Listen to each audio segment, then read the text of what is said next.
everybody. Peace, and welcome to the Saturday live stream. Hi. Welcome, everybody. And we were just coming out of a 3+ hour pre-show live stream for Tier 2 members and Tier 2 patrons, where we went into detail about everything that happened to me in the hospital and the operation and the diagnosis and all that good stuff. So thank you everybody who was in the Tier 2 patrons and members and who stuck with me throughout the 3 hours of conversation about everything. Thank you so much for your patience. And welcome now to the public main attraction. By the way, anybody can join and become a member, a Tier 2 member or patron, or Tier 1 member and patron. Tier 1 members and patrons get access to the pre-show every first Saturday of the month. Tier 2 members and patrons get access every Saturday. Plus extra perks, of course, darling. You understand. So, hello everybody to the main show. Hello Corey K, Music Girl 07, Sasha Sanchez, Oshi D. The real Shakeen Jasleen is with us saying, woo, catching this as it's starting. Dacob, what? Hold on, it's rolling fast. Dacob, making my staying in with baby era more exciting. Oh, sweetie, super glad I could entertain you and the little tiny nugget. Hi, Kev. Hey, David Anderson. Hi, Nat. Corey K. Cookie Monster 75. Hello, everyone. Hi, Dacob. So glad I made another live and happy to see you. Thank you, sweetie. Happy to see you too in the chats. Hi, Jocelyn. Hi, Gloria Latinos. Hello, Debbie. Hello, Marina, Evian, Corey Emerson, RP, Katie B, Jenny Jung, Natasha B, Robbie M, Nancy Karna, Sultan Al Mansuri. Gosh, so many people. F. Del Mar. Who was that? Tanya Brosnan is there. And I'm seeing KDF is there as well. Grant Ramirez, T-Pal, Comme Avoir, Caroline Steele, Teresa McGuire, RP. T-Pal says, even though it was a serious topic, we had some laughs too, but that's life. When life gives you lemons, make lemonade. Or a bright ass backdrop. Exactly. Hi, Shunashi Vasquez. And hi, love. How's it going? Hey. So how has the week been for everybody? I'm slowly recouping from my, let's just call it a health scare. And now it is what it is. It's I'm healing. September Sarah. Wow, that's hi, sweetie. It's like September berry. Sarah. September Sarah. Oof, difficult one to pronounce. And so the wounds are healing, headaches are slowly passing as well. It's like it's a journey, It's so funny to me how they you go under the knife when they have to operate you, and it's like the damage is done in like split second, but then the reparations, the healing, that takes weeks and months and years sometimes. So in other words, it's so easy to destroy, but then to create, that is hard and difficult. It takes a long time, doesn't it? You know what I mean? We'll go. Thank you, September, Sarah. Glad you feel better. Thank you. Thank you so much. Hey, Orange Wedges. Oh, okay. So I echoed. Oshidi says mini facelift, BBL, and bunion removal package. Yes, exactly. Right, the facelift, darling. The facelift. Oh, Monarch. Thank you so much, my love. Thursday my 2-year anniversary popped up, but I fell asleep before I could celebrate. Happy to be a 2-year member of the Bunker family. Yeah. Thank you so much, sweetie. Thank you. 2-year anniversary. Just a tippy 2-year, tippy 2-year, tippy tip. Hit it, Bubbles.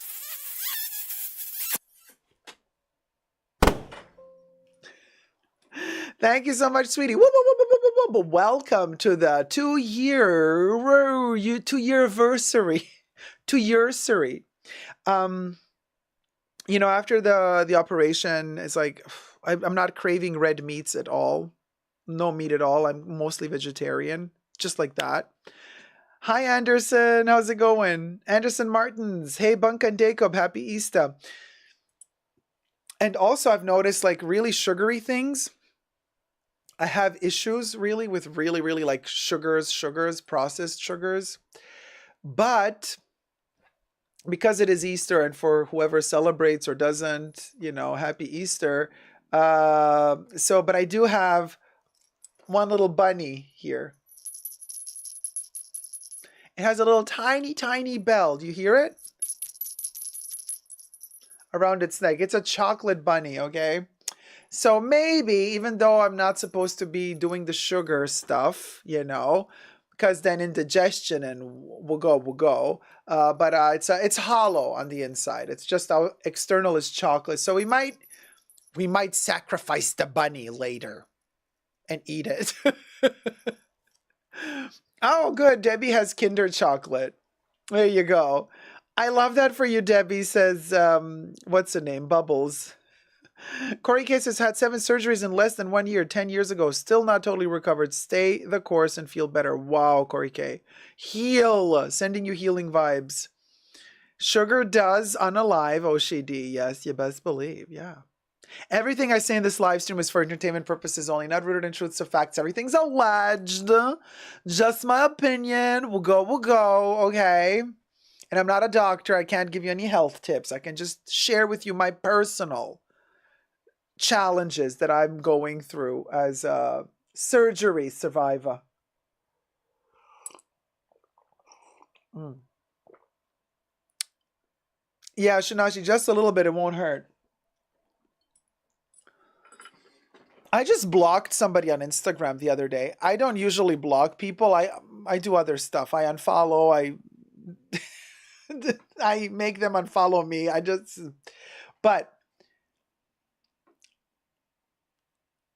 there's this one person so annoying that keeps following and following. Oh, Terry. Teresa McGuire donated $100. So happy you are on the mend. Hubby was watching earlier but is napping now. He said you have a soothing voice. It and the rain effect put him right out earlier. He now loves watching your shows with me. We are so happy now. Oh, I'm so happy, you guys. Yeah, I'm glad he's taking a little nap. I mean, he probably worked a lot this week as well. So sleep well, sweetie, and thank you so much for the tip and the love and the support. Just tippy. Terry sent us a wonderful tip. Very generous, Terry. Thank you so much. Yes, Bublé. So what was I saying? So there was this one person who was really annoying, like this attitude of like building up their following on Instagram. I hate that. I don't like when people do that. I never do that. Like following a ton of people daily, then unfollowing them later, like hoping that they follow you back, then you unfollow them. Like, oh my God, really? You don't have a life? You got nothing better to do? So he follows and follows. And then the last straw, I never followed back. The last straw was left a comment under my hospital post saying, "Daddy old." Very sexy. I was like, you know what?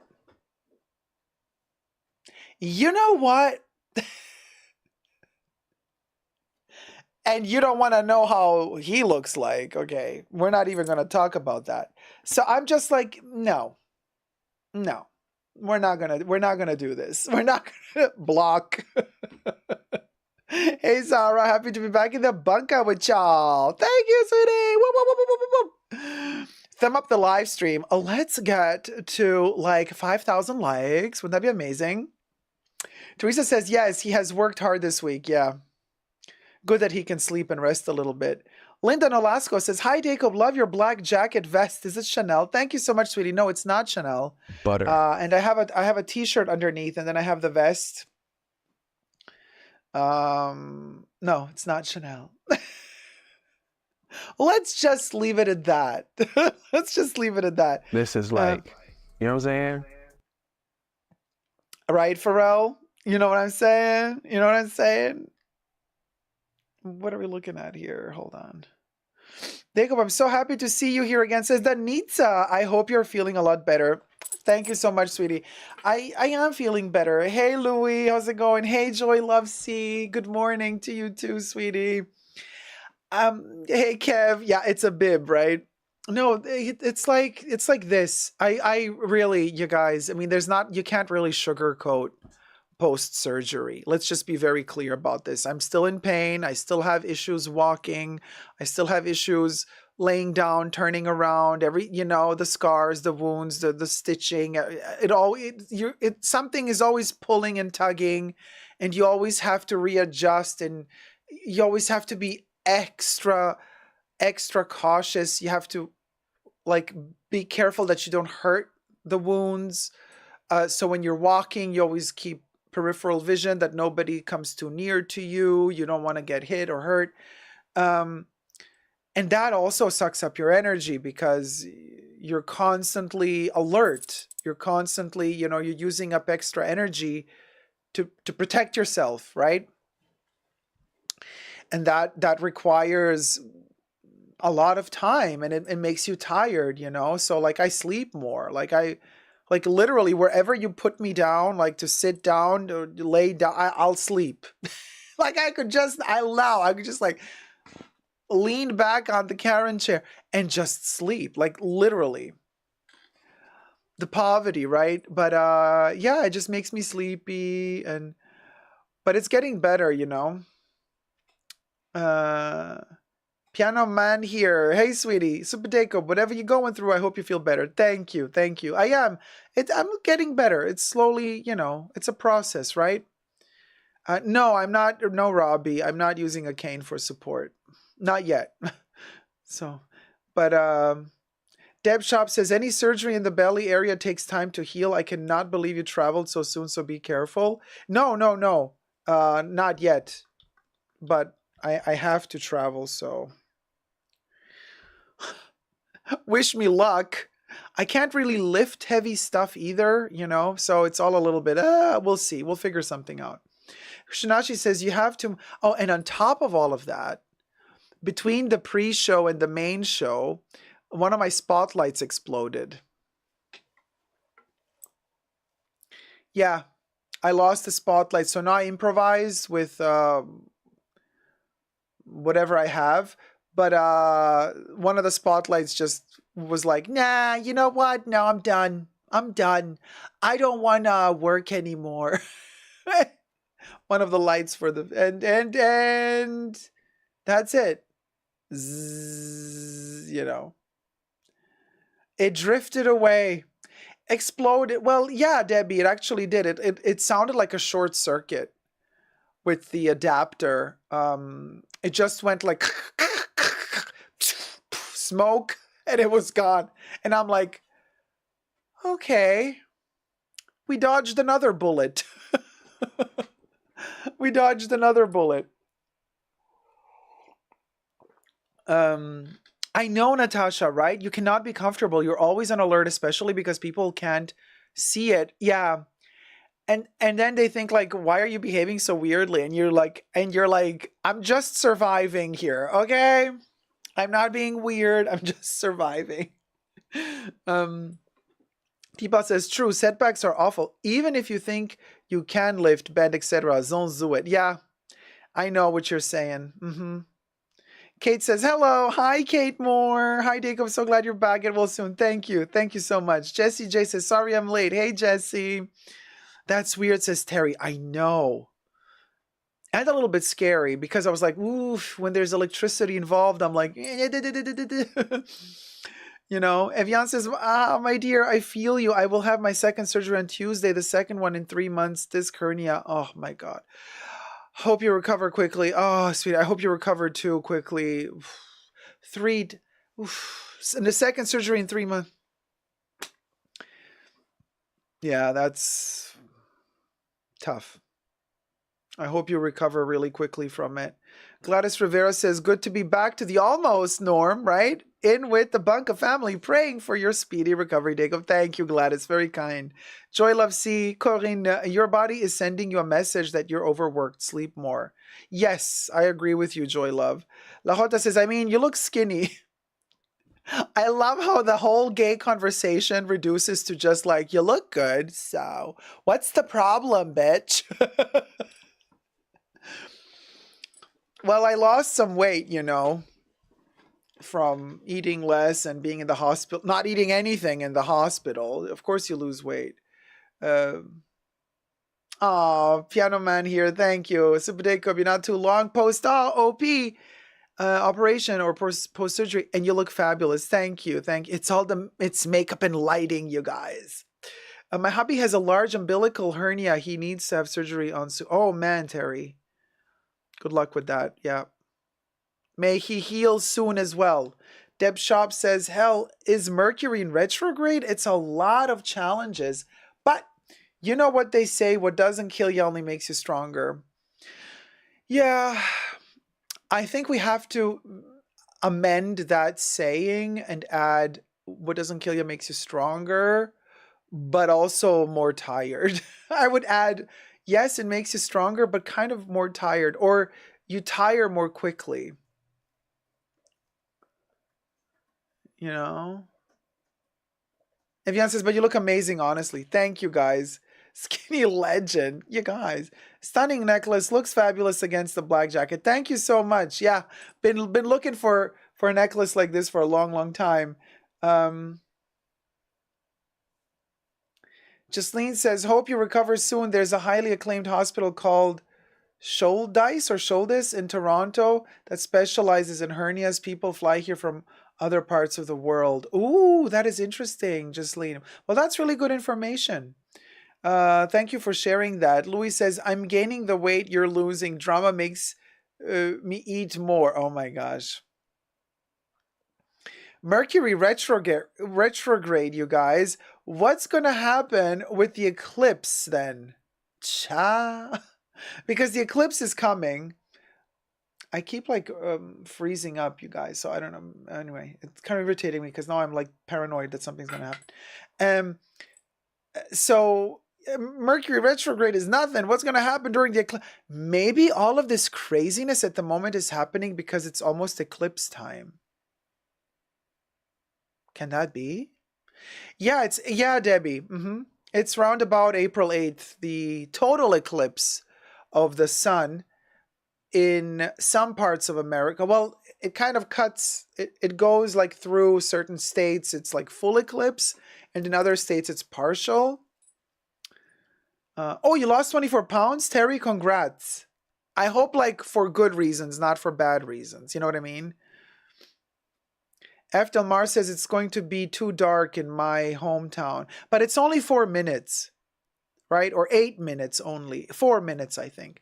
Ms. B says also the retrograde is making things so all over, eclipse making nervous, but maybe it will be okay. I mean, we're going to make it through the wilderness, you guys. We are. Oh, good reasons. Oh, that's good, Terry. Yeah. A happy Easter to you, Riri, to you and Asia. Piano Man here says, with the eclipse, girl, you really want me to read that word? Ophthalmologists will earn a fortune. Whew, I read the word, you guys. I deserve an applause. Thank you. I read the word. We are coming out the other side, says T-Pal. Yeah, somebody digested us and now it's time for us to leave. From the back. La Jota, aparentemente, or apparently, the eclipse is going to be end of the bad drama and the beginning of something new and positive, right? I hope so too. I hope so. Natasha says the eclipse will be over Buffalo. My company has an office out there, Buffalo, New York. My company has an office out there. The whole city is shutting down. It's wild. You can't find a hotel in Buffalo. Be careful, you guys. Be careful. Don't get in any weird car accident. Don't risk your life for 4 minutes of eclipse. It ain't worth it. And be careful. Do not look into the eclipse. I don't even know if the glasses help, Kuro. I don't know if the glasses help. You know, Ricky says in Portugal, at the most Christian towns, priests will go to your house today to bless you, your family, and your house with the cross of Jesus Christ. Portugal and Spain, they be obsessed with their religious stuff. You know.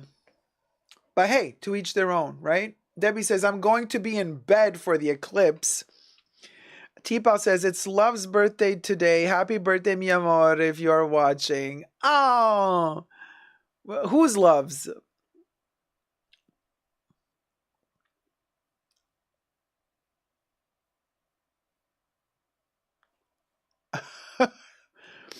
Yes, Chanel glasses, I don't think they would help for the eclipse, you guys. Oh, Danny's birthday. Oh, man, Danny. Happy birthday, Danny. How's Danny doing? Gladys Rivera says, I'm going to watch it with my Chanel sunglasses. Hope they don't melt. Don't do it, Gladys. Those sunglasses are not equipped to protect from that sort of radiation or whatever it is. Really, be careful, you guys. Normal sunglasses don't help. Don't mess with your eyes. It's not worth it for 4 minutes of special effects. You know what I mean? Remember when you were in elementary school and they said if you watch the eclipse, you will go blind? Yes, I remember very well.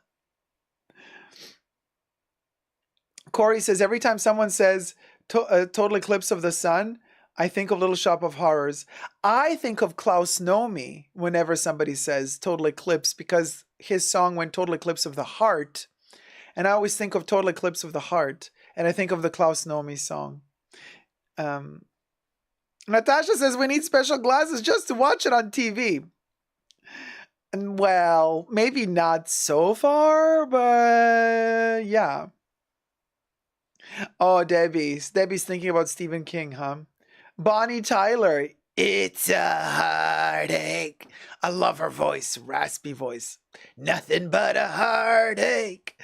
Ms. B says, oh my God, I remember them telling us don't look at always makes me think go blind. The things that stick with us. Well, you know, in school, they also told you that you will go blind if you masturbate. There's 220 people watching, only 100 likes. Come on, you guys, thumb up the live stream. I'm working my butt off here. The least you can do, it costs you nothing to thumb up the live stream. You remember when they said, like, don't touch yourself, you're going to go blind. Or also, the really, really stupid thing, I remember in school, they would also, Deb says they never said that in my school. Not the teachers, the other kids, they said their parents told them.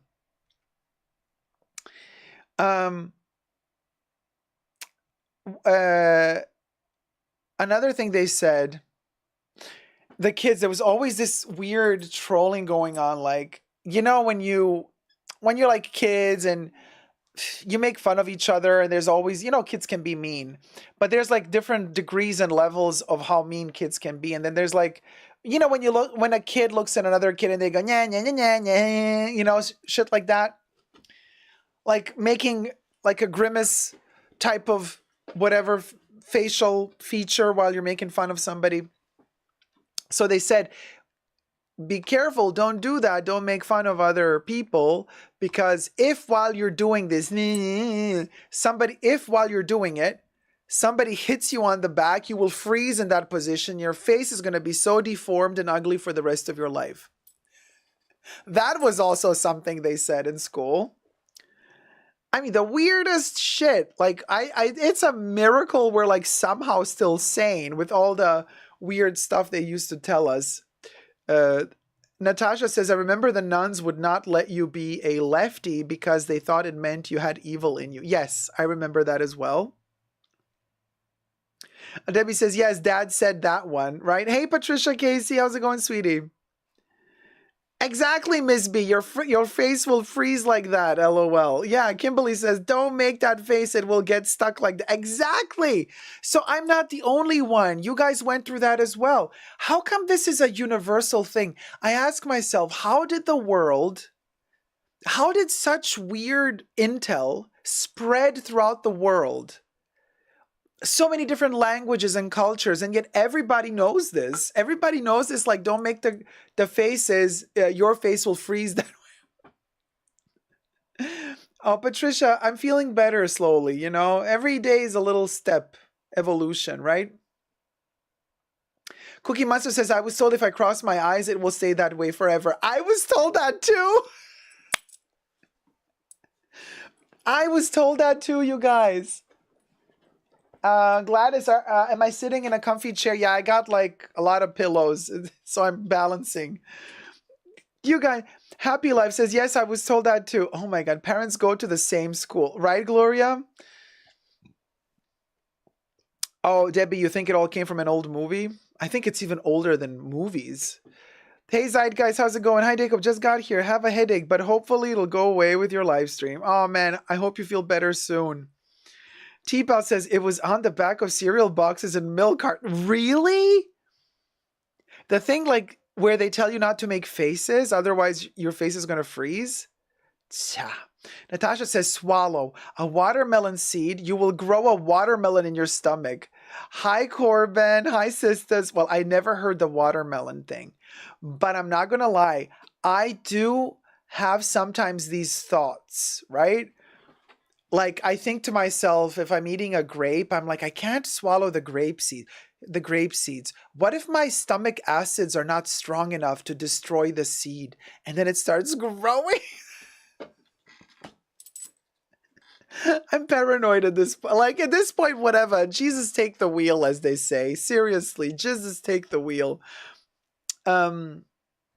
Kate Moore says, don't eat fruit seeds or they will grow inside your belly. Ah, there you go. It's like that weird subconscious fear I have. Oh my God. The funniest. Wait, hold on. Wait, what did Terry say? Terry just like 2 chats up. Let me scroll. There. No, there. The funniest is the hairy palms myth. Yes, I know that. I know that one as well. Oh man, Joy Love C says swallow a seed and the plant will grow out of at the top of your head. What was it? Patricia says you're right. What a weird thing to tell children. My brothers are double jointed, and our parents told them they would lose the use of their hands. Cha. That is, I mean, wow. Poor kids. Kids get scared, you guys. Kids believe whatever their parents tell them up to a certain age. Monarch, you heard the watermelon story too? The gum swallowing. Oh, Kimberly. I know the gum. Kimberly Kidman. The gum swallowing one as well. Yeah, they also said it's going to clog you. Like if you swallow a gum, like the stomach is done for. Another myth. They always say when bats are flying around, protect your hair because like if a bat lands on your head, you're never going to get rid of it. They're going to have to like shave your hair off. That's another myth. But I remember every time we're somewhere where there's bats, panicking, keeping that. First of all, you guys, bats don't bump into you. Bats are like miracles of nature when it comes to sonars. They have these implemented sonars in them. That always it's like sound that bounces off things. That's how they kind of see and feel and fly. So they never bump into anything because their sonars bump off of you, and to them you are a huge tree or something. So, but it's so funny. Everybody used to tell me when I was little, like, be careful because if a bat lands on you, like they're going to land in your hair, and then you can't get them off the hair. Oh, Louis says, girl, why didn't I hear any of that? I feel left out. Well, you heard it now. The crazy shit that happens. Gloria says, myths and eclipses. I know Latin countries, pregnant women shouldn't be out during the eclipse. Am I remembering that right? I've never heard that one. Oh my gosh, really? Oshidi says, in the Philippines, if you bite your tongue or stub a toe, it means someone is thinking of you. Oh. I remember one as well, like when you... what was it? They're like when you do something. I think. Wait, when you yawn or when you sneeze, someone is thinking of you. Hiccups. When you get the hiccups, somebody's talking about you. When you get the hiccups, somebody's talking about you. Itchy palms, Debbie. I think the left one, somebody's thinking about you. If the right palm itches, you're gonna get money. And also when like a bird shits on you, it's like good luck. And I think they invented that just to like kind of ease the pain a little bit. Cause like, you can't really clean. Bird shit is like acid. You can't just wash it off your clothes. It's going to stain forever. Right. But they say good luck when a bird shits on you. The real Shakeen, this old scary lady told my sister and I that if we drink Coke, we'll get a hole in our stomach. I heard that one as well.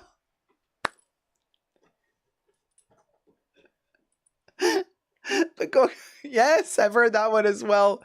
Oh, thank you, Zeitka. Zeitka says the necklace looks really great on the black. Thank you so much. Miss B says, lol, right. Is it true about the swimming? Wait, what happened with the swing? Gosh, I'm missing the chats. I heard of pregnant women or on their period should not go to a cemetery. Really? Watch out for the deaf bats, though.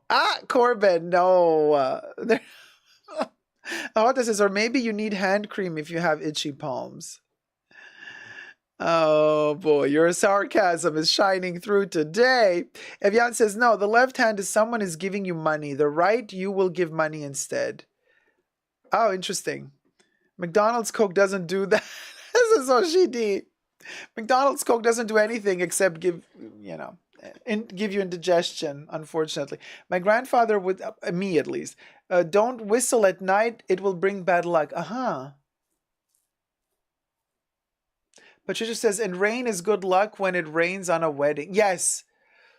In Italy, there's a saying that rhymes, sposa bagnata, sposa fortunata, and that means that if the bride is wet, the bride is lucky. Wet as in under the rain. No pun intended. Claudia from B, Dacob, have you checked out the Chanel website for the new sunglasses, the ones you unboxed 2 years ago, except they have... Hold on. I missed it. The new website, new sunglasses, there's a pair that are similar to the black and white ones you unboxed 2 years ago, except they have the CCs instead of Chanel. I unboxed a ton of black and white sunnies, Claudia.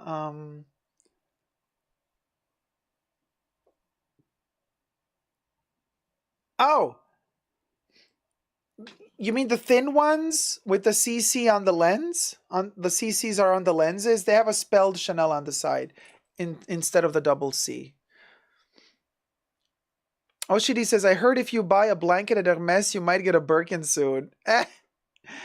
Just a blanket? I don't know.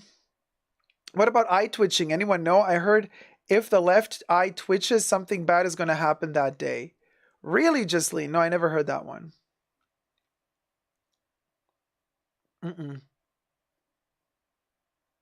No.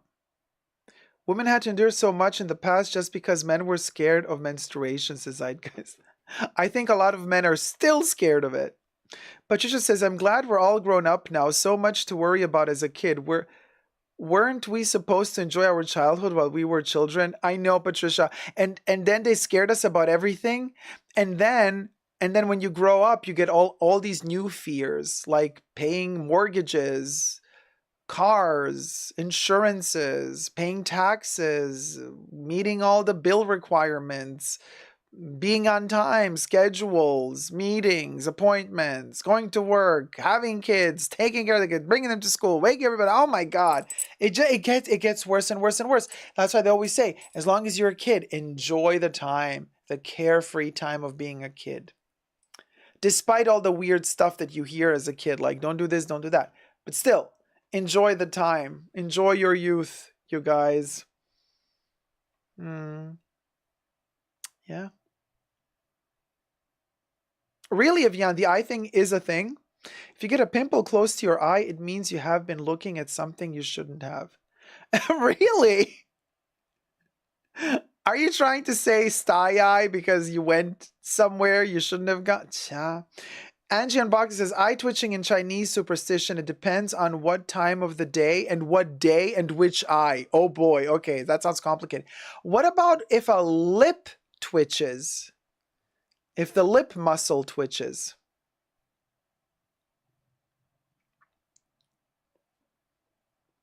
Kimberly says all of it was helpful, was so helpful for our adult mental health, right?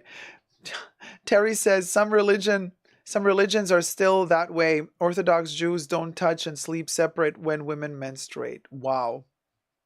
Adulting is hard, Cookie. Yeah. Now we just have astrology charts to scare us, says T-Pal. Well, depends.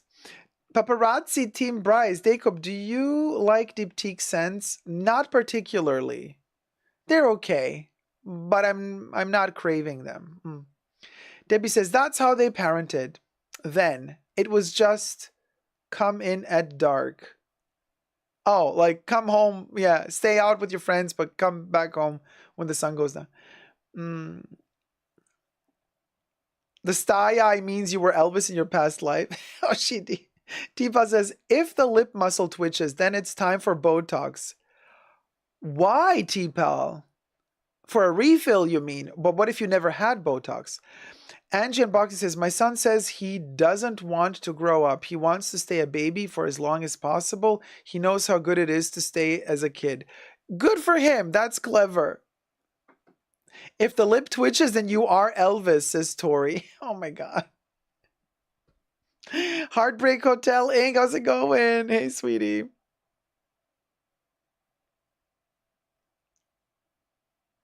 Oh, yeah. Never put the purse on the ground. I also know that one. Zyka says, when are we going to play that game with the words we play on Christmas Day? That was so fun.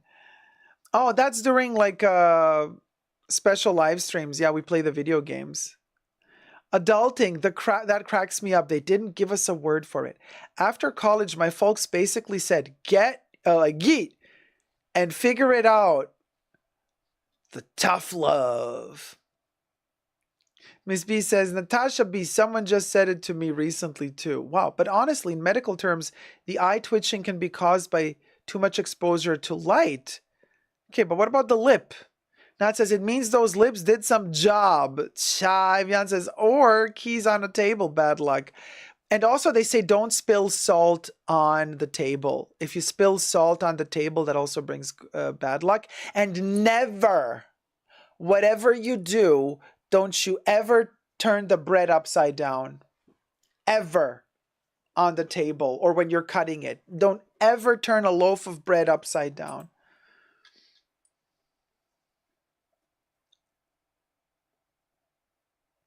Botox relaxes the chin and lips and gets rid of the peau d'orange look. Oh. When my daughter was turning 18, says Corey, she just cried. She doesn't want to grow up. Oh, man. But that's also growing pains a little bit. No, Vicens. Hi, Vicens. My partner never lets me look ahead on a calendar. He says it's bad luck. Really? But how you got to plan ahead? You have to plan some stuff. Like, what if you have a meeting? You got to fly somewhere. You got to book tickets. How does he book tickets when you guys fly somewhere together? He's not allowed to, because that would be looking ahead. I just missed the check. Hold on, let me go up a second. Tori Lanes, happy Easter to all my peeps. Happy Easter, Tori. Pow ASMR, how's it going? If you spill salt on the table, you're supposed to throw it over your shoulder and avoid the bad luck. Yeah, I've heard that one as well. Terry says, we went to an Italian restaurant and I asked for a chair for my Louis Vuitton. The waitress looked at me cross-eyed. Uh-oh. And her crossed eyes stuck that way. Christy Smith says, if you spill salt on the table... Oh, yeah, let me do that.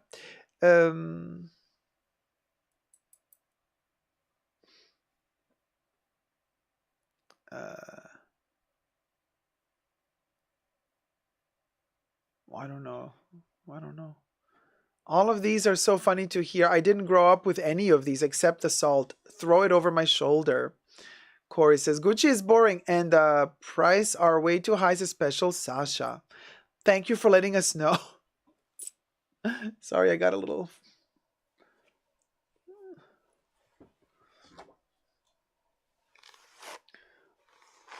We got a little dust in the hair, darling.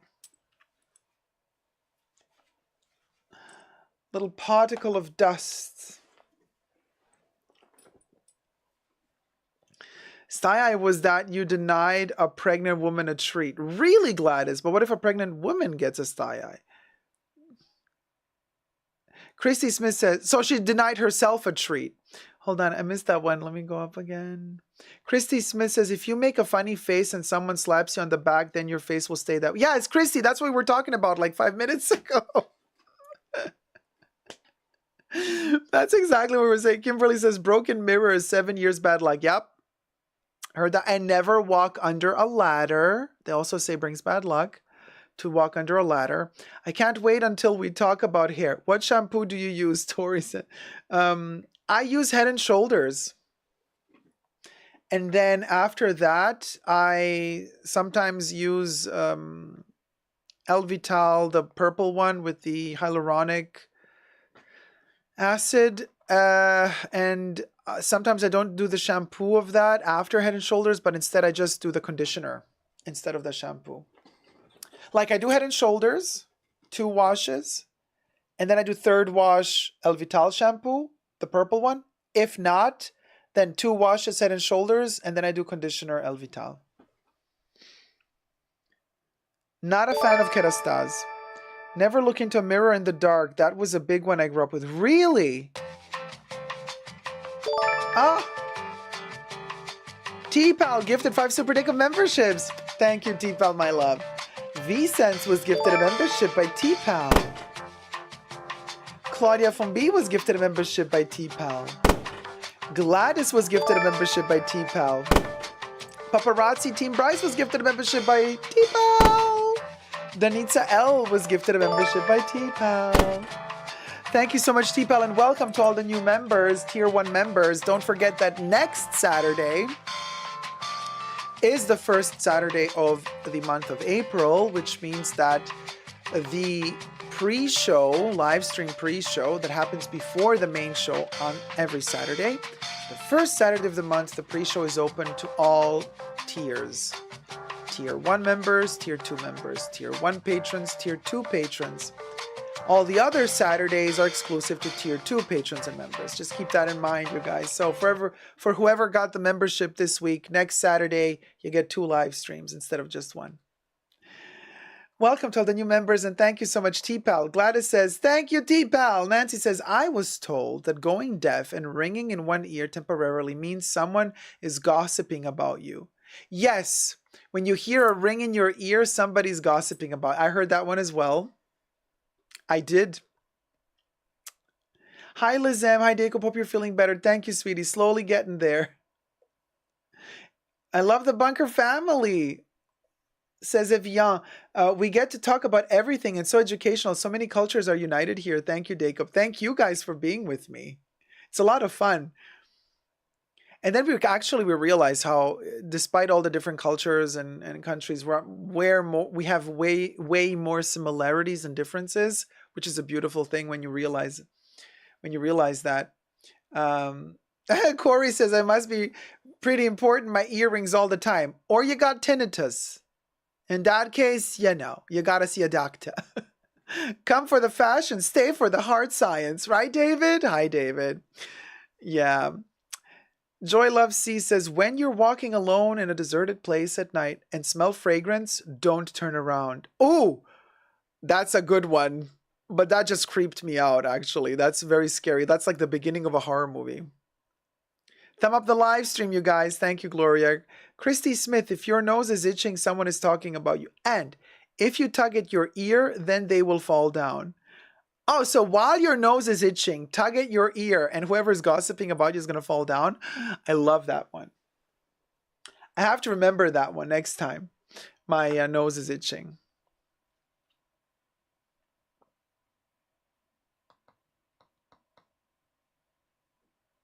You're going with the gossip, Corey?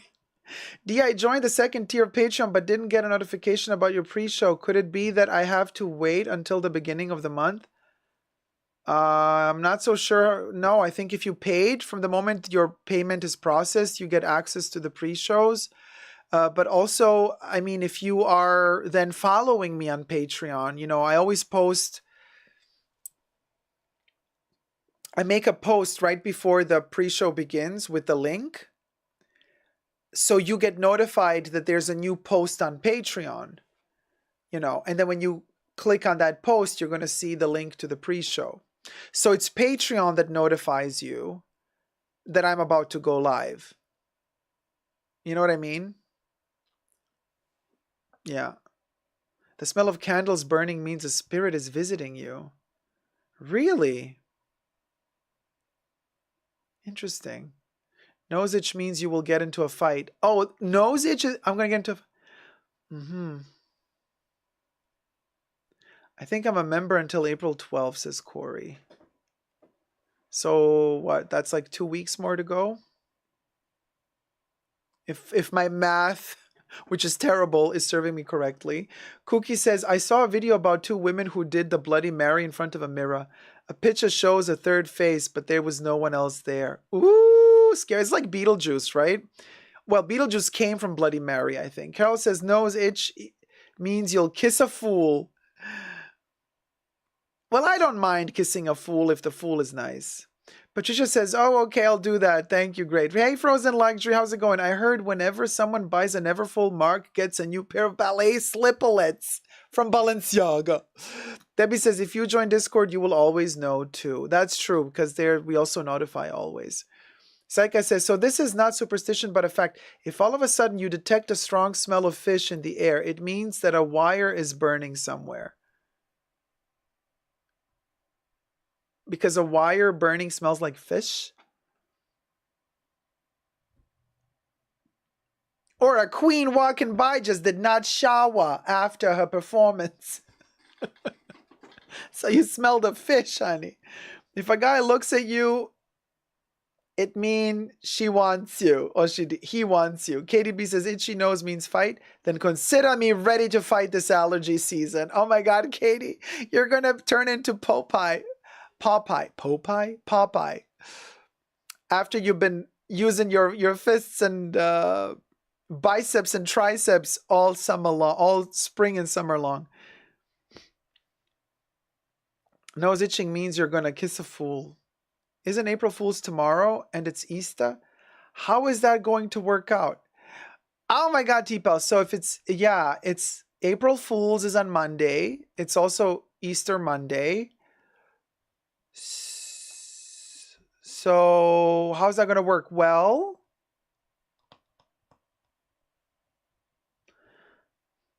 is the universe telling us something? That the whole thing was a joke? I truly want to know how we say knock on wood to be safe. These myths fascinate me. The knock on wood is a fascinating one. I'm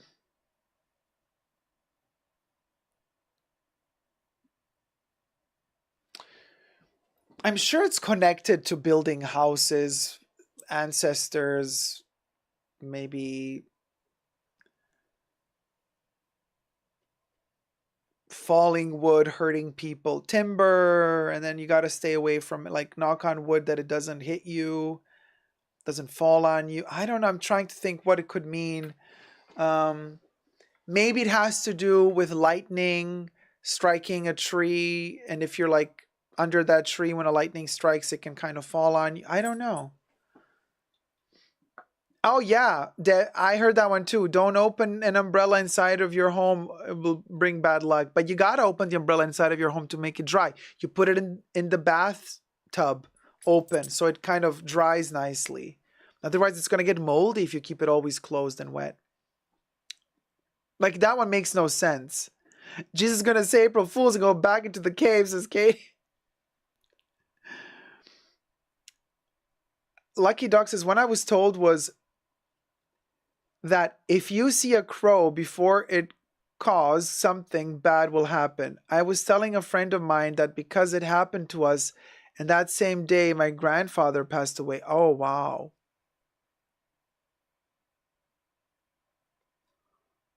Coincidence. Let's just say it like that. But also they say never let a black cat walk in front of you. Imagine all the people who have black cats at home. Miss B says, oh, the cross for knock on wood? No, but why would somebody knock on the cross? Angie says, I don't ever open umbrella inside the house. Oh, Angie. So you have always a wet umbrella. Or you take it through the house, bring it on the balcony, and then you open it on the balcony. Does that count? Is that also still house? My grandma told me you will lose your eye if you open an umbrella in the house. As a little kid, that totally makes sense. Yeah, because depends how you open an umbrella. Oshidi says, if you ask for a specification in a Korean restaurant, you will get a no. What do you mean a specification? Christy Smith says, if a solid black cat crosses your path, it is bad luck, like breaking a mirror is bad luck. Yeah, heard that one.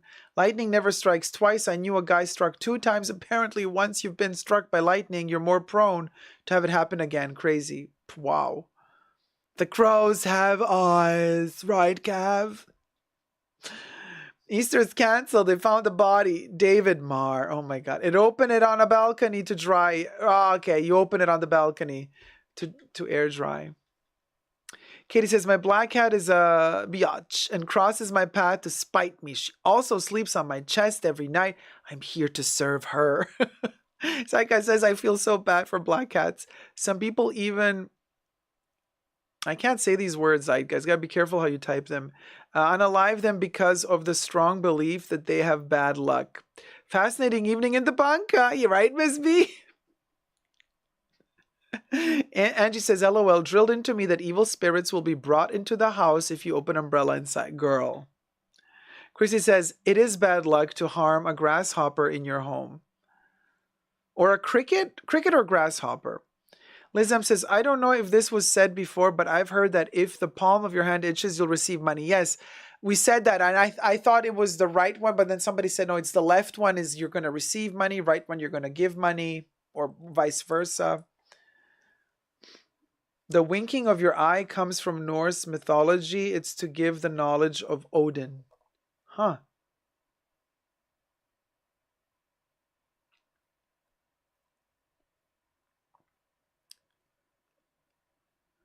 Ladybugs bring good luck. Yes, Natasha, heard that one as well. Chrissy says, yeah, cricket. Okay, not grasshopper, but cricket. My cat only cares about his bowl, says T-Pal. Oshidi says, if it's an even day, your hair part has to be on the left. And right when it's odd. I don't follow that one. Deb says, I have been scratching my left palm all night. LOL. Well, was it itchy or are you just wanting to get the money? It has to be itchy for real. Cookie says, I saved my FIV plus black cat by adopting him when no one would, and he also saved me. There you go. So we have debunked at least one of the superstitions. So where did making a wish for blowing your birthday candle come from then? I don't know.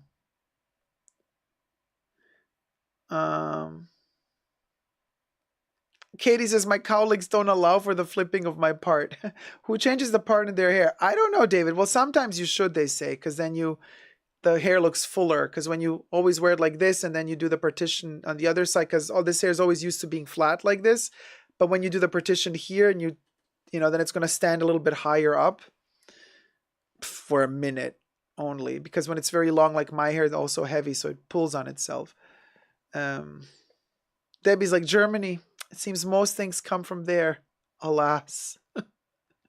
I meant like not telling someone your wish, Kimberly. My right palm has been itching a lot. Bills coming up. Sigh. Oh no, Crybaby Zagi.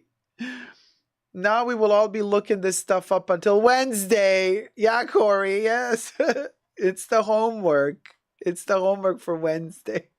Bring a new superstition to the table by Wednesday. It's the homework. Skipping across somebody will keep him not growing. Really? Asa, wow. Ms. B should do a myth video of all these and see if we can debunk them. Maybe for the pre-show. Oh, I'm not gonna go against the superstitions. You're not gonna see me walk underneath a ladder. I'm not gonna break a mirror. Why tempt fate? Honestly. I'm not, for the sake of debunking something, let it live. Started watching the new look tonight. What a complete mess. Cha. It is. It's like watching Edwina Monsoon and Patsy Stone in an episode of Ab Fab, watching Coco Chanel and Elsa, or what was her name? Her frenemy. Right, don't go against cultural folk tales. Oh my god, I can't speak anymore. You should scratch your palm on wood to actually receive the good fortune. Really? I love Up Fab too. Right, David Anderson? The perfume is beautiful. Yes, I purchased a full bottle of New Look. Yep, Nat, it's tax season. Those who anticipate refunds have left hands itching. And those who owe taxes have the right one itching. These chats are truly great, says Ms. B. The New Look. I have almost come to blows over that. Oh, Corey. I gave up. I watch it just to, keep up to date. But I watch the first episodes I would watch and I would be like yelling, shouting at them throughout the whole episode. Be like, what the hell are you doing? This didn't happen like that. This is wrong. You're lying. Ah. Now I'm just like watching it in total silence, just like the whole episode. I'm like,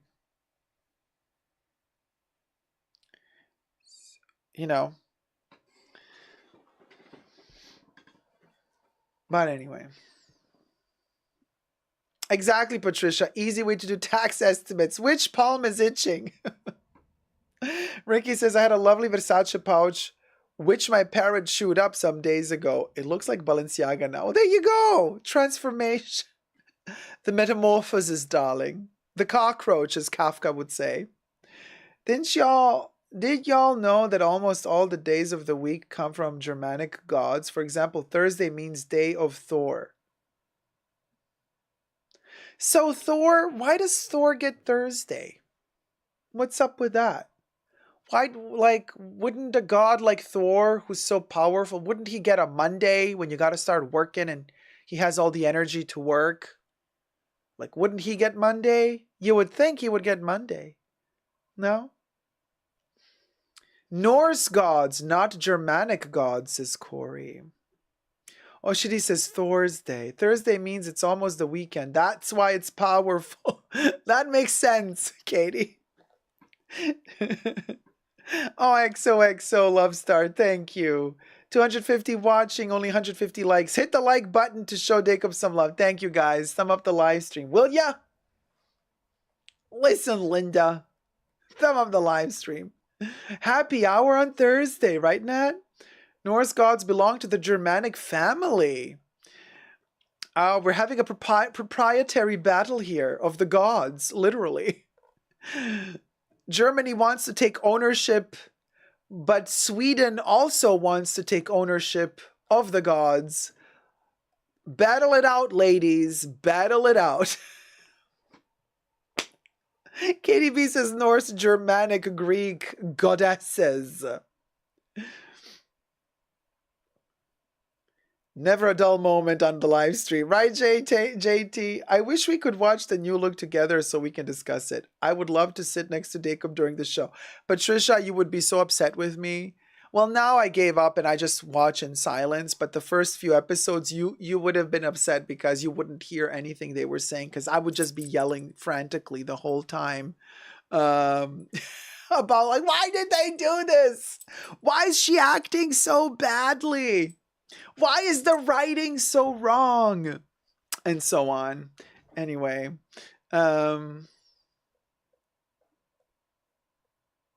Corbin says, I'm getting cunty nun vibes from your outfit and I'm living ferret.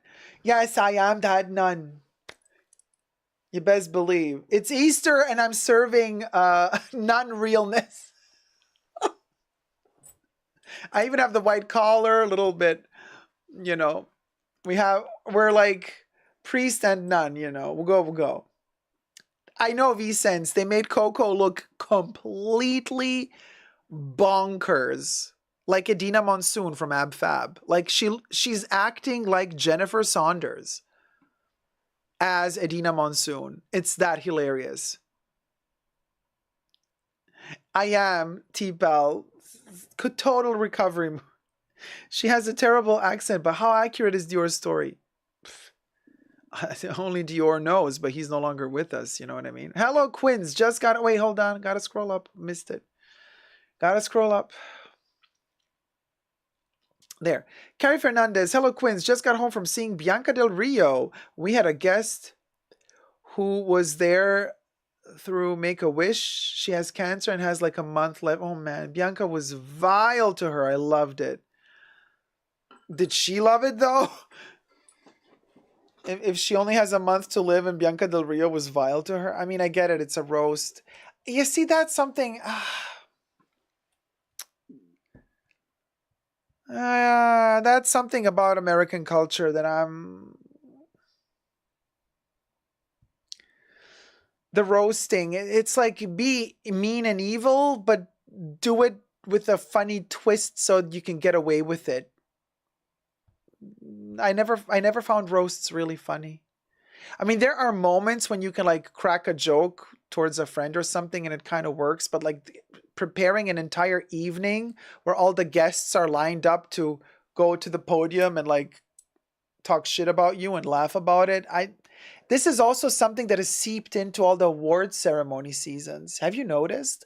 Like whenever they do the presentations of the Oscars, the Grammys, whatever, transmitted on television, The jokes are terrible. I mean, you think like those writers would be paid properly, but and then when they try to be like mean and read the audience, and I'm like, are you trying to be relatable to the crowd watching at home? Because we're not the famous people sitting there, so we get to laugh at their expense for 5 seconds. You're giving the plebeians a moment to feel good about themselves. Is that what a roast is? Because I find that really in poor taste, you know.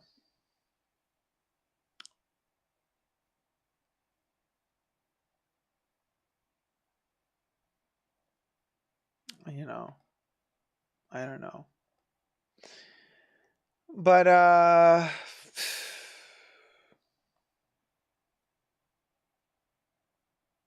my siblings would do it to me, and then when I'd get upset, they would say, I'm just teasing, I'm just playing. I wish I could give them my therapy bills.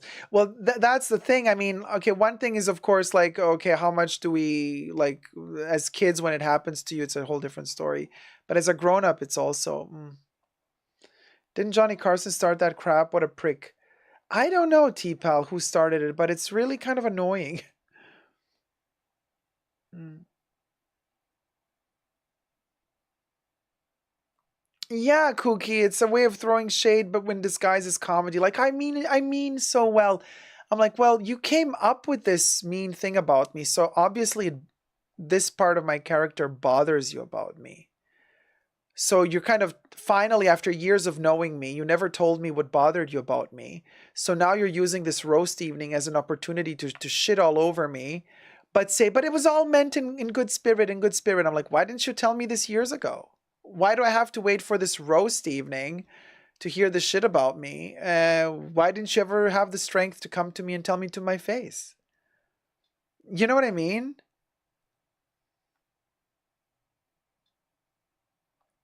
But anyway,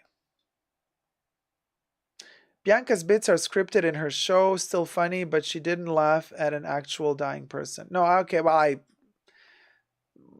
I think the what's the guy's name who does Bianca Del Rio? I think he's a very intelligent person, and I think he has a lot of empathy, and I think that he also knows when to not cross the line. I would hope so, at least, because he does give me intelligent vibes. He seems to be emotionally intelligent, so I think he would know where I hope that he would know where to draw the line. uh, exactly, Robbie. Yeah, you put it perfectly. I also think roasts reveal veiled resentments. Yeah.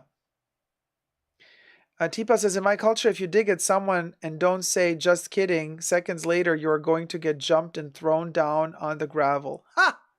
Way to go. Way to go. Let's do the first video, y'all. Speaking of roasts, let's roast some companies. I got a topic for you. Um, more and more media. No.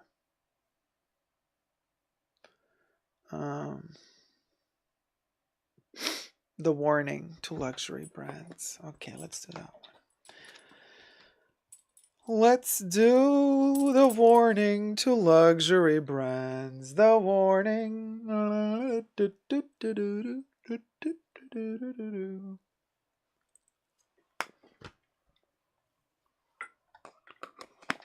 Happy Easter to all who celebrate, says Ellie. Happy to see you doing better, Dacob. Wishing you speedy recovery, dear. Thank you so much, Ellie. Thank you. Roast and toast, right, T-Pal? Gladys, Dacob, how good is a lambskin Chanel bag? How good? What do you mean, how good? It's not alive, really. No, but currently the leather I'm not a fan of. So, you know my stance on that. Their leather is not giving me anything. So I would steer clear from their leather personally. All right, let's do the warning.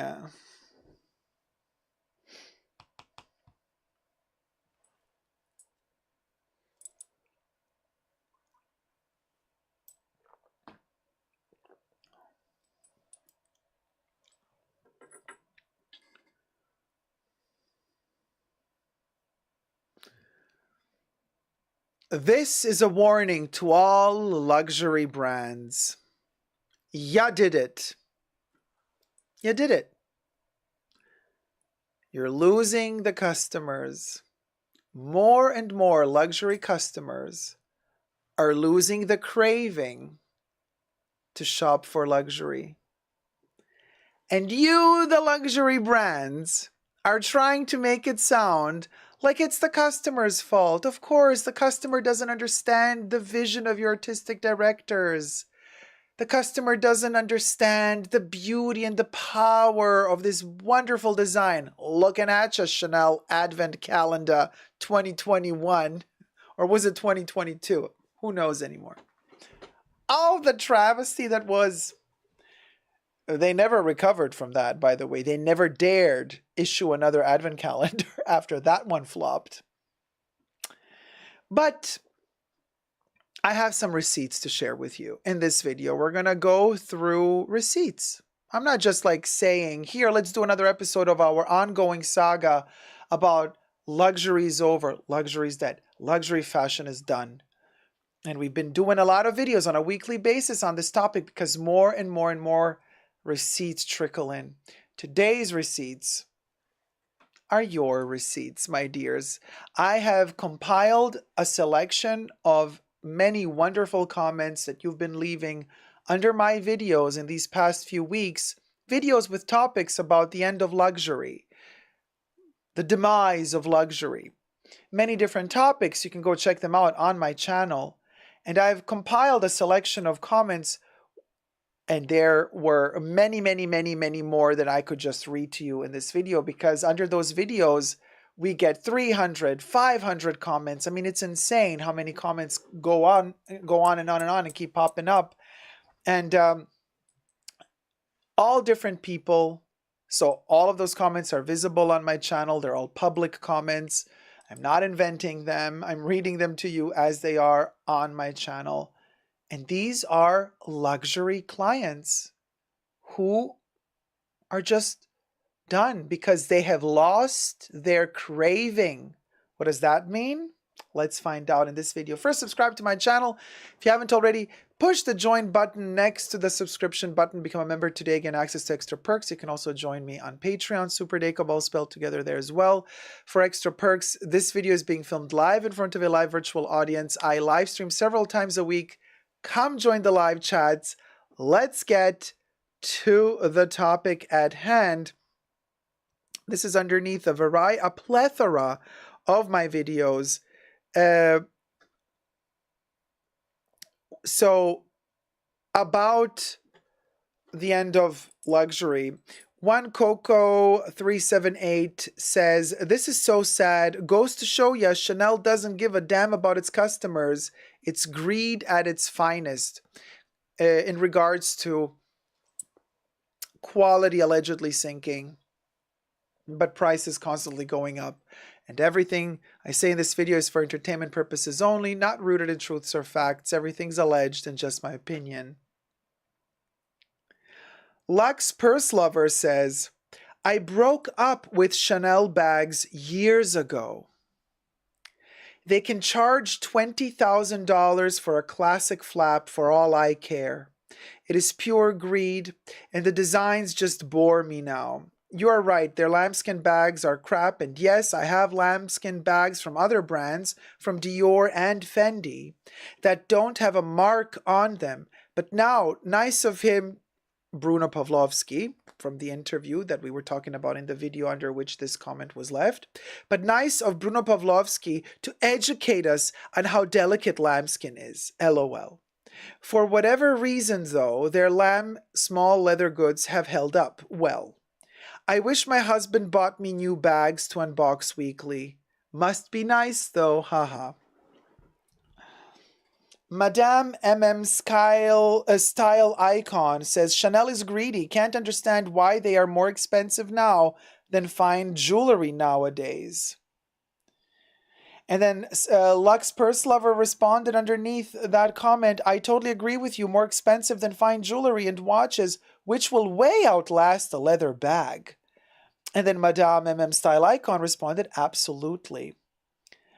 Amor Gladiador 8856 wrote, the bags fall apart and they limit many repairs after 5 years, implying for Chanel here. But we can raise the price because it won't go out of style. Paraphrasing what Bruno Pavlovsky intended in his interview, gaslighting, oxymoron style. Honestly, it's not worth the money. You can't argue it's a closet staple with no comprehensive aftercare and substandard quality. Why doesn't Bruno Pavlovsky explain why the hardware is not gold-plated anymore, but the price keeps increasing? Chanel needs to go back to the entire iconic manufacturing process. So tired of hearing it's made like a jacket to justify the ridiculous prices. Cherise Moss replied saying, ridiculous. They can raise the price to the moon. I am not a fan. At this point, the company is a forever skip. Greed. And then somebody said about the brand new ad campaign, Brad for their bags, Brad Pitt and Chanel? Hell no. Weird. Yes, people don't even want the new bags, says Sarah Wales. They are trying to buy vintage where there is at least some quality. Hezam Plus says, I was at Chanel Munich yesterday, and yes, the sales associate told me a price increase this month. And they have a lot of stocks, Wallet on Chain Classics, Black Classic Flaps too. I think people are not buying any more. Bam. X Paper X Cut X says, this is so insane for them to increase prices yet again, because Chanel just increased their prices again. Another 5%. When their quality and materials have decreased in the long run, I've been wanting to buy a Chanel boy, but given how out of touch they are with their customers, I have officially crossed Chanel off my bucket list. Kalina Slay says, that girl math justification was valid until 2020, what Bruno Pavlovsky said in the interview. Leather weathering falling off, metal hardware chipping off does not justify whatever price they want to hike it up to be. And the execs have the audacity to try to explain it to us as if we're idiots. It's ridiculous. It's because of things like that I myself opted to venture into the mid-range brands because they offer way better quality at a good price. Denise Place 5126 says, Chanel will never see my money again. No way, no how. Carrie Childress says, I mean, I really want a bag, but no way can I justify the expense. Nope. And I need to scoop on Brad Pitt. The expense trade-off of training people to make a bag is offset by the sales associate's knowledge and training. Tedonai Clark. Chanel are all over the place. They lost their Frenchness a long time ago, also with the plot. Akong says, yes, my craving for luxury has stopped. My love for the chase is also gone. So spot on. Decreased quality plus increased pricing is just not it. And then Murtila answers, my most used bag is a Furla I've had for about 15 years. Lululi says, same. I lost the desire to acquire the bag of the it bag. I'm more into quality now, and Chanel doesn't make the cut. Ferragamo, Strasbourg or Strathbury, and a few others are my go-to now. Quality over name. Seabreeze then says, we've reached the end of Greater Fool Theory. User VX6SS9VU5G says, every time I look into my bag cabinets, I wonder what in the world was I thinking buying so many luxury handbags. Lately, I find myself mostly carrying my lower-priced, quiet luxury bags, which quite frankly are as good or better quality. Luxury Store One replied, yes, the price of luxury products is not worth it. Buying luxury goods is paying for their brand. There are a lot of good quality products at cheaper prices. User VX says, some ladies are afraid to carry their luxury bags around at this point. Madame 491 says, I think it's insulting to see a $5,000 bag that looks like it's plastic, faux bonded leather. People are losing so much the desire, the craving, that itch that we had in the past, right before the pandemic and during the first years of lockdown, that itch that we had, just like the itch you might have to watch Mr. Beast on YouTube and one of his viral going incredible videos. That itch is gone now. And that craving is gone. And people are writing en masse how they're done. The shops are closed. I mean, open but empty, I wanted to say.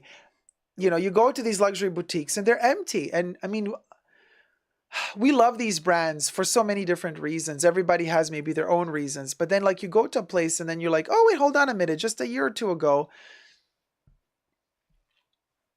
everybody was lining up to enter. And now, nothing. The most coveted pieces, the most coveted luxury bags for most of these stores, still Hermes is not there. Still, they're not just putting the Birkin on the sales floor without stating that it's just a sample item that cannot be purchased. We still have to live to see the day when Hermes just puts the Birkin on the sales front, says you can buy it, whoever wants to. Maybe the lawsuit that might happen in America, in California, might just turn the tide around and turn Hermes into that sort of shop, but I don't think that's going to happen. And many luxury brands, we're seeing also Gucci reporting terrible numbers in the loss in the double digits. They're earning less. They were expecting up to 8% less growth this year, but then they got hit by almost 20% or something like that. And they're really scrambling, to figure out how to survive. Holly Grace says, I am finally starting to feel it too. For real, I don't get that same feeling walking past luxury stores anymore. I don't want their bags. I still shop and hunt vintage where the true fashion is, but I have got the ick now. And the handbag hauls on YouTube are getting so icky too. Literally on my 2024 dream board, I have written, less is more. Buying in excess is the opposite of luxury. Very Vivienne Westwood also. Vivienne always taught us to buy less, choose well, and make it last. And this is also part of the end of luxury, really, because luxury has turned into consuming, when in reality, luxury should also be enjoying what you just purchased. Wearing it, loving it, feeling it. It's also a tactile experience with some luxury products. And instead, it's all become about that endorphin kick that you get when you purchase something new. But then once you've purchased it, once you own the object, you maybe make a selfie with it for Instagram or TikTok, and then you just shove it to the side. And again, you feel like you have nothing to wear. And you got to go shopping again. And you got to get that fix of endorphins again. And it just keeps going and going and going. And I think that pattern broke for a lot of us now that the prices of some of these luxury brands have become so scammy. So scammy because they're so high. There's just no way to justify those prices anymore. And then you're at a point where you feel embarrassed because they've been tricking you, right? All these years to keep buying. And another price. What's another price increase? Okay, I can swallow another markup of $300. But then it accumulates throughout the years, right? After 3-4 years, you got to look back in time and you realize, well, hold on a minute. Now all of a sudden the price increase adds up to be $5,000 more expensive. The bags that were $5,000 are now $10,000 only 3 years later. So luxury brands, you are in huge trouble. Huge trouble. You have alienated your customers. That's what happened. Your customers have lost their interest in your products because of you, not because of them. You have lowered your quality. You have risen your prices to the point where it's cringe. It's embarrassing. You have alienated your clients, and now instead of apologizing and backpedaling and putting the prices down, no, you wish to say that it's the client's fault. So, your clients, dear luxury brands, dearest luxury brands, your clients have lost interest. So, my question is, what are you going to do about it? What are you going to do? Keep blaming the customer, or are you going to finally acknowledge it and put the price down? Let me know. I can keep on going and reading to you another 50, 60 comments here if you want. That's how many people have been commenting about the fact that they are done. Somebody said, Mommy Face says, who is spending $17,000 for a Louis Vuitton Pharrell bag? That's sick. Life is Beautiful says, the frequent price increases and the decrease in quality and customer service has made aspirational shoppers like me not crave luxury. Food and rent has increased a lot too. I'm scared of being laid off. I don't have extra funds to put aside for a wish list item. I will look in the pre-loved market when times get better. I refuse to stand in a line outside a luxury store. She's Such a Lady says, oh my gosh, Dacob, I've been thinking of selling all my bags. Seriously, I'm no longer intrigued and interested. I'd rather use my money elsewhere. So, dear luxury brands, your customers are losing total interest in you. What are you going to do about it? And for everybody else, let me know your thoughts and prayers down below. Until next time, never give up on love and subscribe. Bye.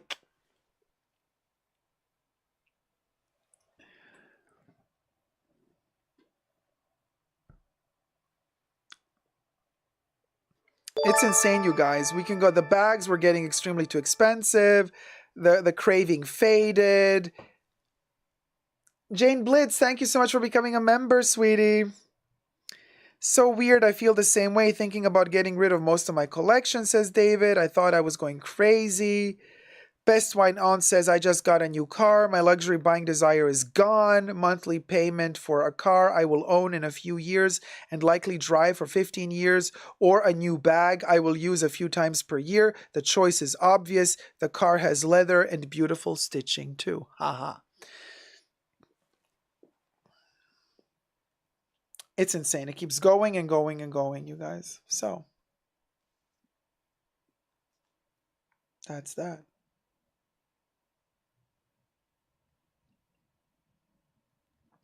Now, I have another topic to talk about. Let me film this one as well. Debbie says, audio has been skipping and video too. Really? I've had this issue in the pre-show as well, so the computer is, again, acting up. You guys, bear with me.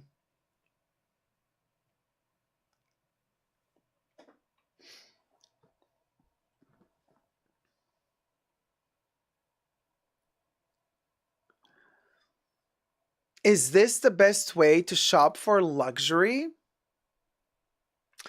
There is a new trend on the horizon, apparently. And I'm going to share it with you, and I want to know from you guys if this makes any sense. Is this a top or a flop? Is this crazy attitude, or is there some logic to this? It comes from a TikTok by T.R. Brown, and I will post the link to this lovely TikTokian down below. But first, subscribe to my channel if you haven't already. Push the join button next to the subscription button. Become a member today. Get access to extra perks. You can also join me on Patreon, Super Dacob, all spelled together there as well. For extra perks, this video is being filmed live in front of a live virtual audience. I live stream several times a week, so come join the live chats. Hello, co-chatters. Everything I say in this video is for entertainment purposes only, not rooted in truths or facts. Everything's alleged and just my opinion. So this lovely lady is basically has developed a new system for shopping for luxury. In the times of the recession, in the difficult times we're living in, what plan of action did she come to the conclusion to?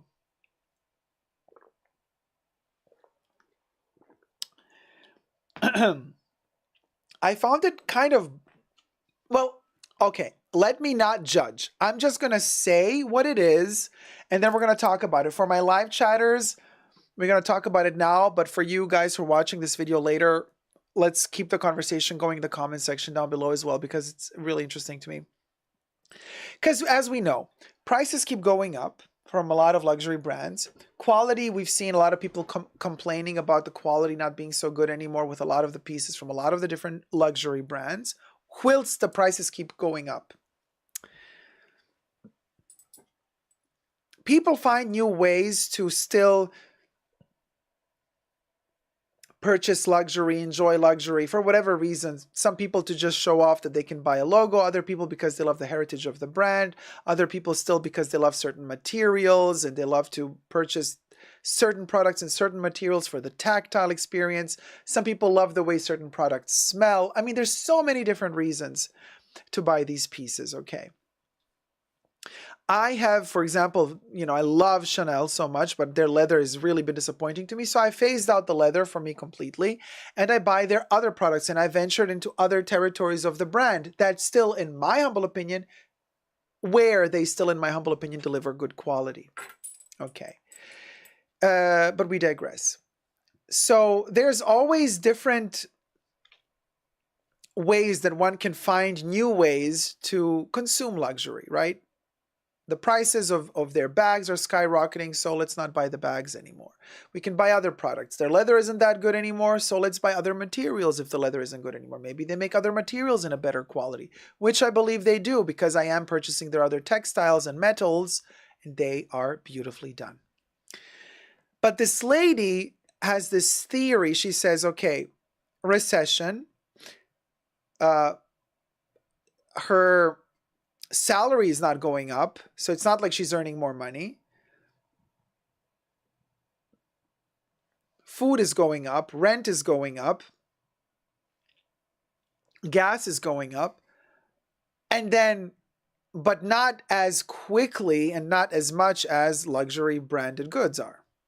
So she says, but if you still want to indulge and binge and live the fantasy of luxury, whether it be aspirational or not, whether you can afford a small leather good or a full-blown bag, she says her theory now is, and she put it in practice in her video, she says, I'm going to go to one of these luxury malls where there are several luxury brands with their own respective boutiques, so that in a relatively small, compact space, I can manage within several hours to go to all of these luxury boutiques.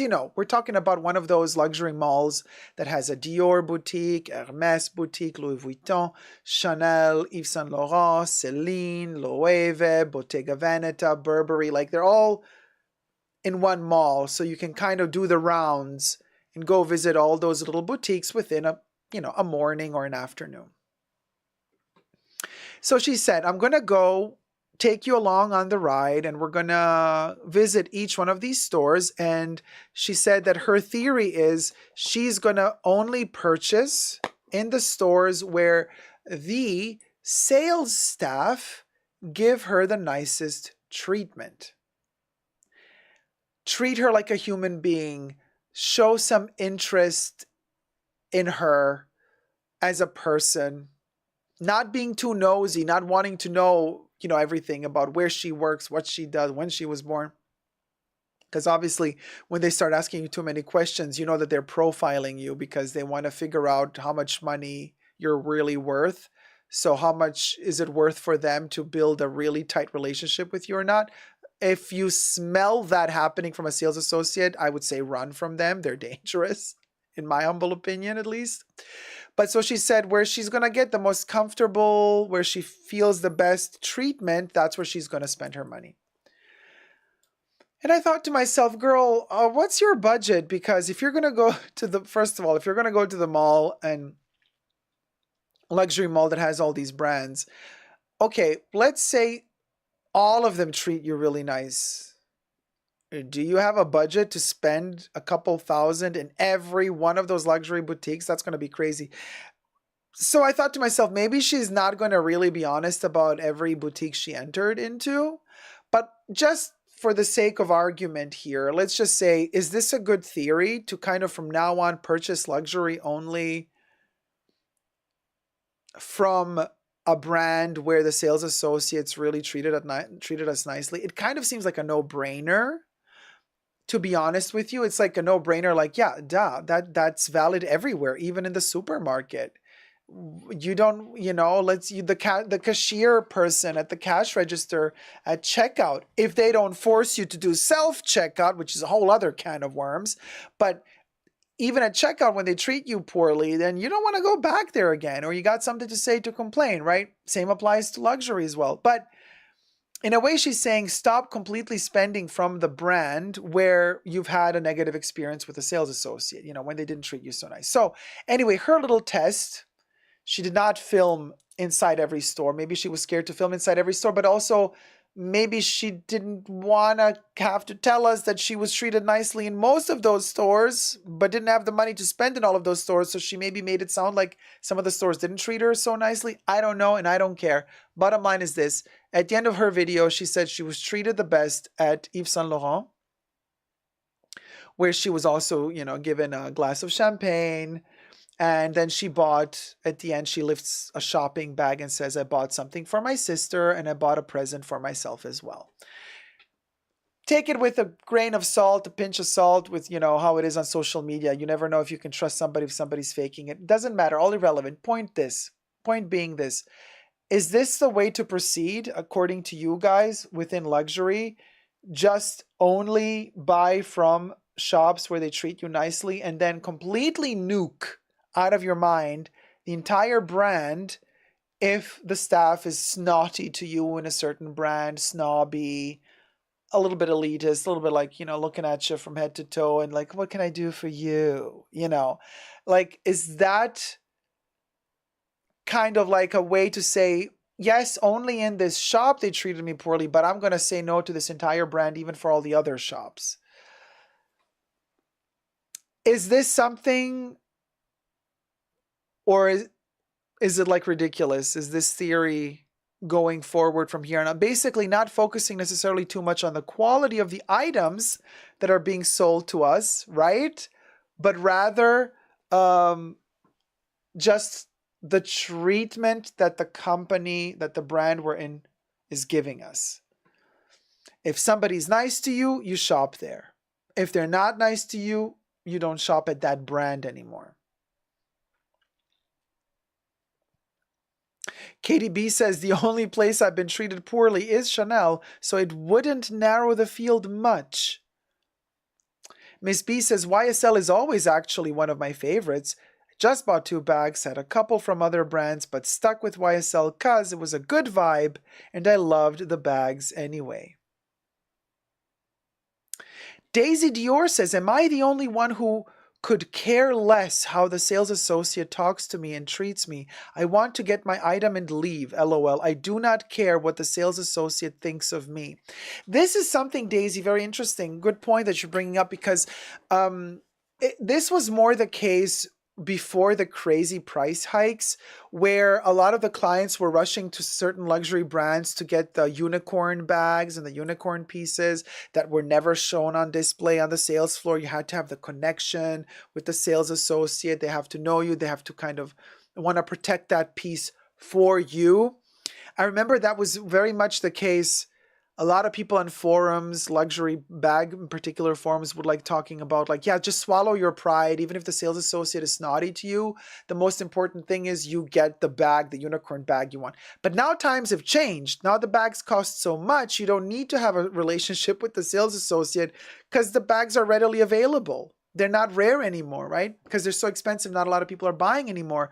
So now we can kind of pick and choose, they can even reserve a wallet on chain. A lot of my fellow co-viewers have been telling me like, oh my gosh, Dacob, I went to this Chanel, that Chanel. And like in the past, it was like impossible to get a wallet on chain. And now like they're like, yeah, we got, 5 of them in different colors available. We can just reserve them for you. Come whenever you can. We can hold them for a week. Somebody told me that they had that experience. Like when it was impossible a couple of years ago, you couldn't find a wallet on chain to save your life, especially the classic ones in black lambskin or in black caviar with gold hardware or silver hardware. Isn't that fascinating? And now it's like it's not about, okay, let me just get the item I really want. Even if the sales associate is mistreating me, I'm going to swallow my pride because like that bag is more important than my pride. Now the tides have turned, you see. So that's why I find it interesting that this lady is bringing forth this theory saying, hey, what's the criteria for which we should now balance whether or not we buy a certain brand or not? Because quality is not really there. Prices are really high. So what's left? The sales associate's treatment. What do you guys think? Do we agree or do we disagree? Kev says, maybe we should ask to see a new sales associate's sale history before we embark on the journey. Oh, snap, Kev, that is genius. The tides have turned. We, the customer, are now going to demand from the sales associate. Hi, I'm entering Hermes. Hello, sales associate. Show me your sales history. I want to see what sort of products you were selling and what's the return quota. And then they have to show you their history, their sales history. They're not looking anymore at your purchase history, but you're looking at their sales history. Genius. I'm going to leave it at that. Mic drop. Kev takes the cake for that comment. Oh, Dean DiCaprio says, as a salesperson, I must say, one must pay attention to the client's wants and needs. I will say nowadays clients are coming, demanding a lot more than before, which is great because it means clients. Well, if they're demanding a lot more, maybe it's because you're expecting them to shell out a lot more money for what they're purchasing. Maybe, just maybe. Thank you guys so much for watching. Let me know your thoughts and prayers down below. Let's keep the conversation going. Love you loads. Subscribe and never give up on love. Bye.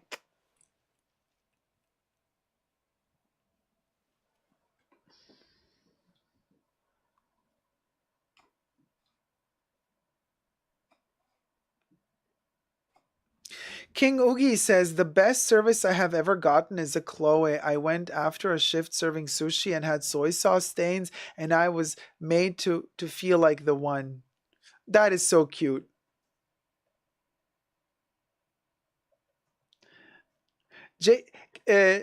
Corey says, I feel bad for most sales associates. It's not their fault that quality is lacking. Oh, you're completely right. But this was not about the quality lacking. This was about the attitude. This lady said she's not going to shop in boutiques where the sales associates are snotty to her. And she will shop in the shops where they are nice to her, regardless of the quality. That's the point, right? So YouTube is also having issues, you guys. And the issues that YouTube is having at the moment, I just have a notification that popped up.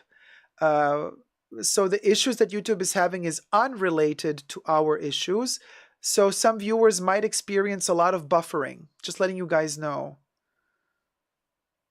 YouTube is having some internal issues. So you might be experiencing some buffering.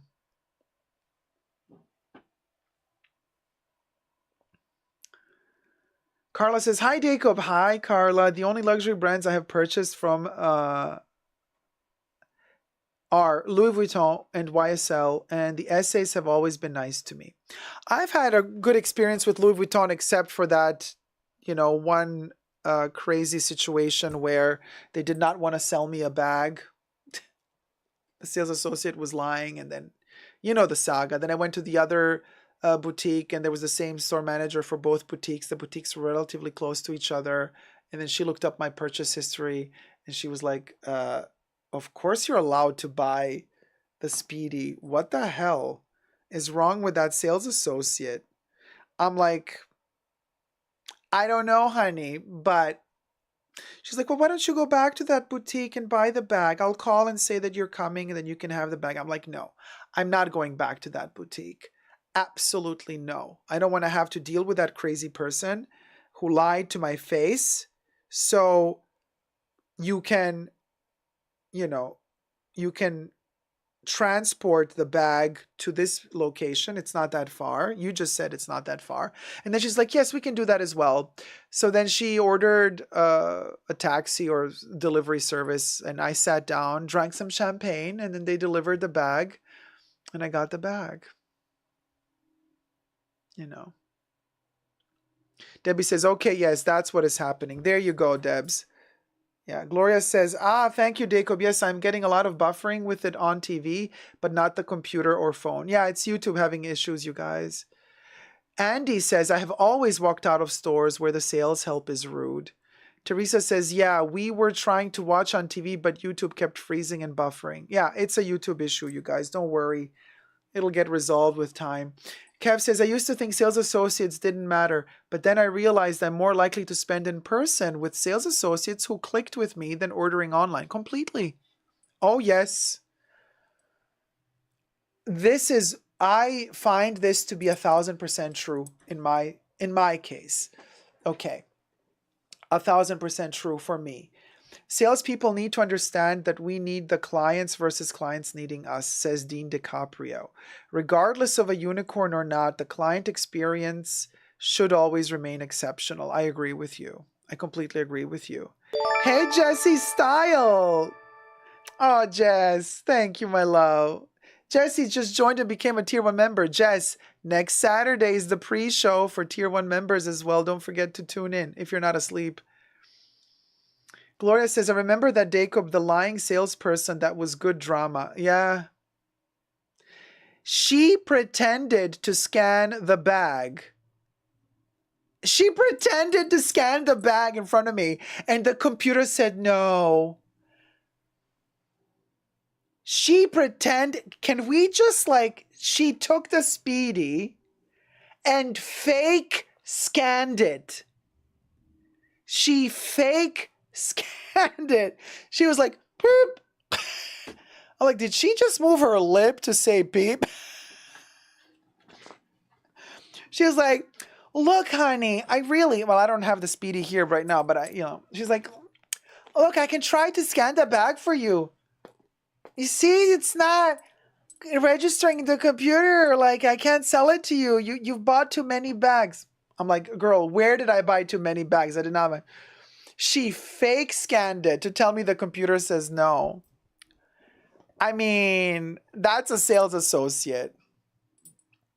Like, what the hell? I think she wanted the bag for herself. It was the last one. I don't know what else to tell you. But then the store manager stepped in and I got the bag.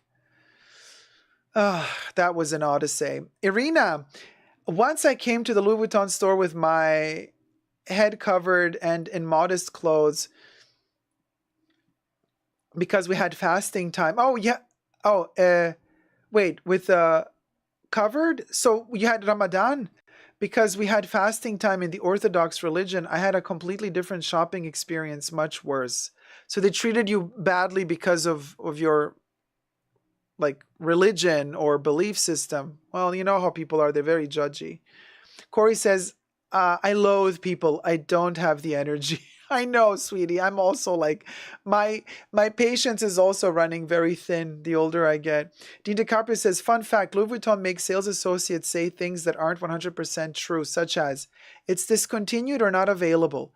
I used to work with that company, and bags that clients wanted were available, but only for very important clients.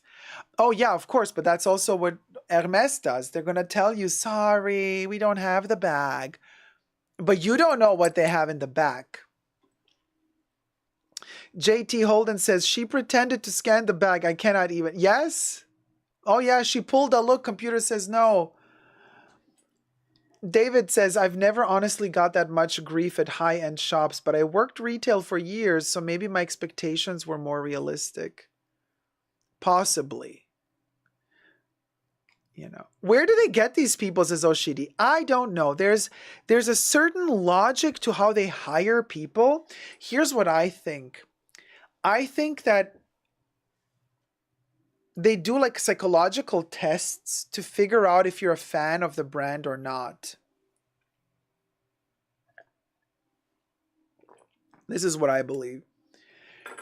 They don't want a fan of the brand to work for the brand. If they sniff out that you are a fan of the brand, and if they sniff out that you are a customer of the brand, and then they look and of course they're going to check your name, your surname, they're going to see, are you actually buying from the brand? And if they see that you're a big spender, they're never going to give you the job. They're just not going to give you the job, you guys.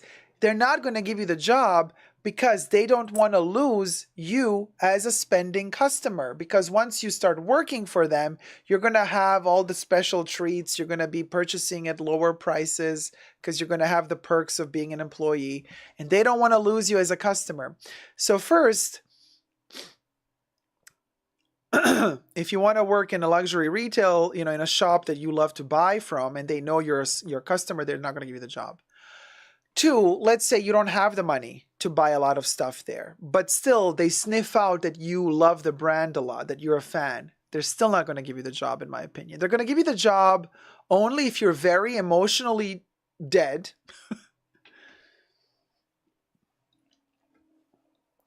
Disconnected, you're not really showing interest for the brand. You're just showing them that you're going to be an obedient little servant who's going to follow protocol, who's going to follow orders, who's going to wear their ugly little uniform that they're told to wear, and they're not going to complain. Then you're going to get hired. Emotion Engine says they really don't hire like this. Like, I agree with you. I've had many interviews and always demonstrated my knowledge of the brand, and I never got a call back. Of course you didn't. If you show them in the first interview you have with them how much you know about the brand, how much you respect the brand, and you want to lick their boots a little bit, you're not going to get the job. You're not going to get the job. You have to play that like, I don't care, that like Louis Vuitton, whatever. So, what's the job? What do I have to do? You know what I mean? Like detached, cold, no empathy, then you have a chance. Dean DiCaprio says, ha ha ha, so true. I had a big Louis Vuitton profile, and once I was hired because I was a fan, corporate red flagged my account, so I couldn't buy unless with manager's approval. There you go. Don't shoot the messenger. I'm just reading the comments. Meowser says, at the Chanel in Copenhagen, a sales associate was so nice. Well, yeah, there are a lot of beautifully, lovingly nice sales associates at Chanel too, for sure. For sure. I've encountered many, many, many very kind and nice ones. Many kind and nice ones. Irina says, here in Las Vegas, they ask how many hours you are ready to work. Are you ready to work on holidays and late evenings? More is better. It should be 40 plus hours. Yeah. There's over 300 people watching, 200 likes. Thumb up the live stream. We can reach 300 likes, you guys. It's easy. All you got to do is thumb it up. Asia says, I had a Chanel sales associate in Paris. So bad. It really puts you off the brand. And then one sales associate was so nice in Heathrow Chanel.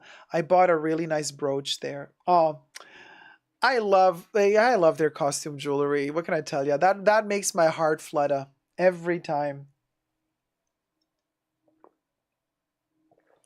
Really. And their camellias. I adore them. And their perfumes. Oshidi says, I have asked a manager that recognized me after almost a decade of never shopping there about a job there. Out of curiosity, the manager said that if I hire you, you might not like it anymore. Oh, of course. I hear it's good luck if we reach 300 thumbs up, says Kev. Thanks, Kev. I know, Debbie, we got to be dentists today. Getting these thumbs up is like pulling teeth. Dean says, there's a difference between a 9-to-5 job or a career. Sales for me is life, so I know how to treat a client. And Louis Vuitton didn't appreciate that. All my clients are equal, not just big spenders. That's a beautiful attitude, Dean. And I think your clients must have been really lucky to have you to work with, to help them, because that's what it all boils down to, And also the customer of today that maybe is just buying that one lippy, okay? You never know tomorrow they might be, they might have enough money to buy the whole store. Always treat everyone with kindness. Very important. Very important. Thank you, Gloria. Thumb up the live stream. Hi, Jan Stansfield. Deb says, I used to be in sales, and you are right, Dean. Yeah, treat everyone nicely. Well, I wonder if Gucci went through this problem. Maybe the sales associates were really bad after Alessandro Michele left. Or is the designer bad? Why are their numbers so bad? Well, I'm going to talk about that in the next topic, where we enter the realm of more and more media is picking up on the end of luxury.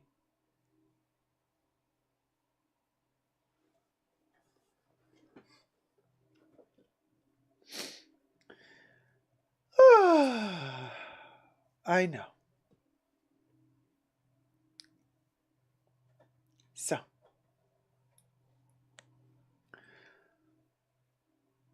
more and more media from all over the world is picking up on the topic that we initiated months ago here on my channel about the end of luxury. And in fact, many newspapers, news outlets, whether they be written by AI or real people, are talking about the next big downfall.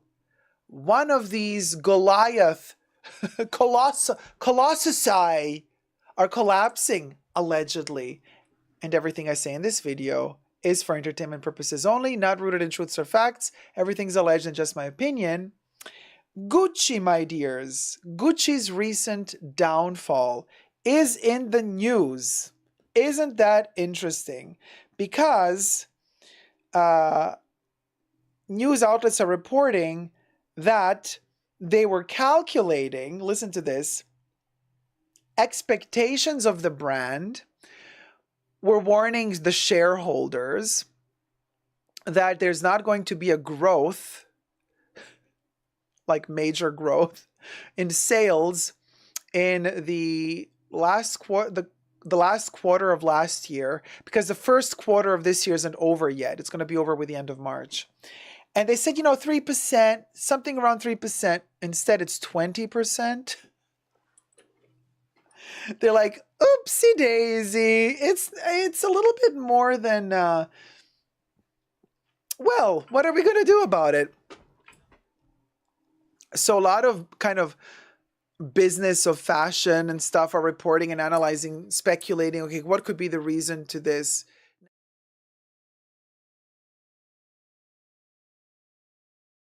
Fired or wanted to leave, or they wanted him to leave and he wanted to leave it. We don't really know. They're never going to tell us really what happened, unless you're not really close friends with Alessandro Michele and then like he gets drunk one night and then he tells you the true story.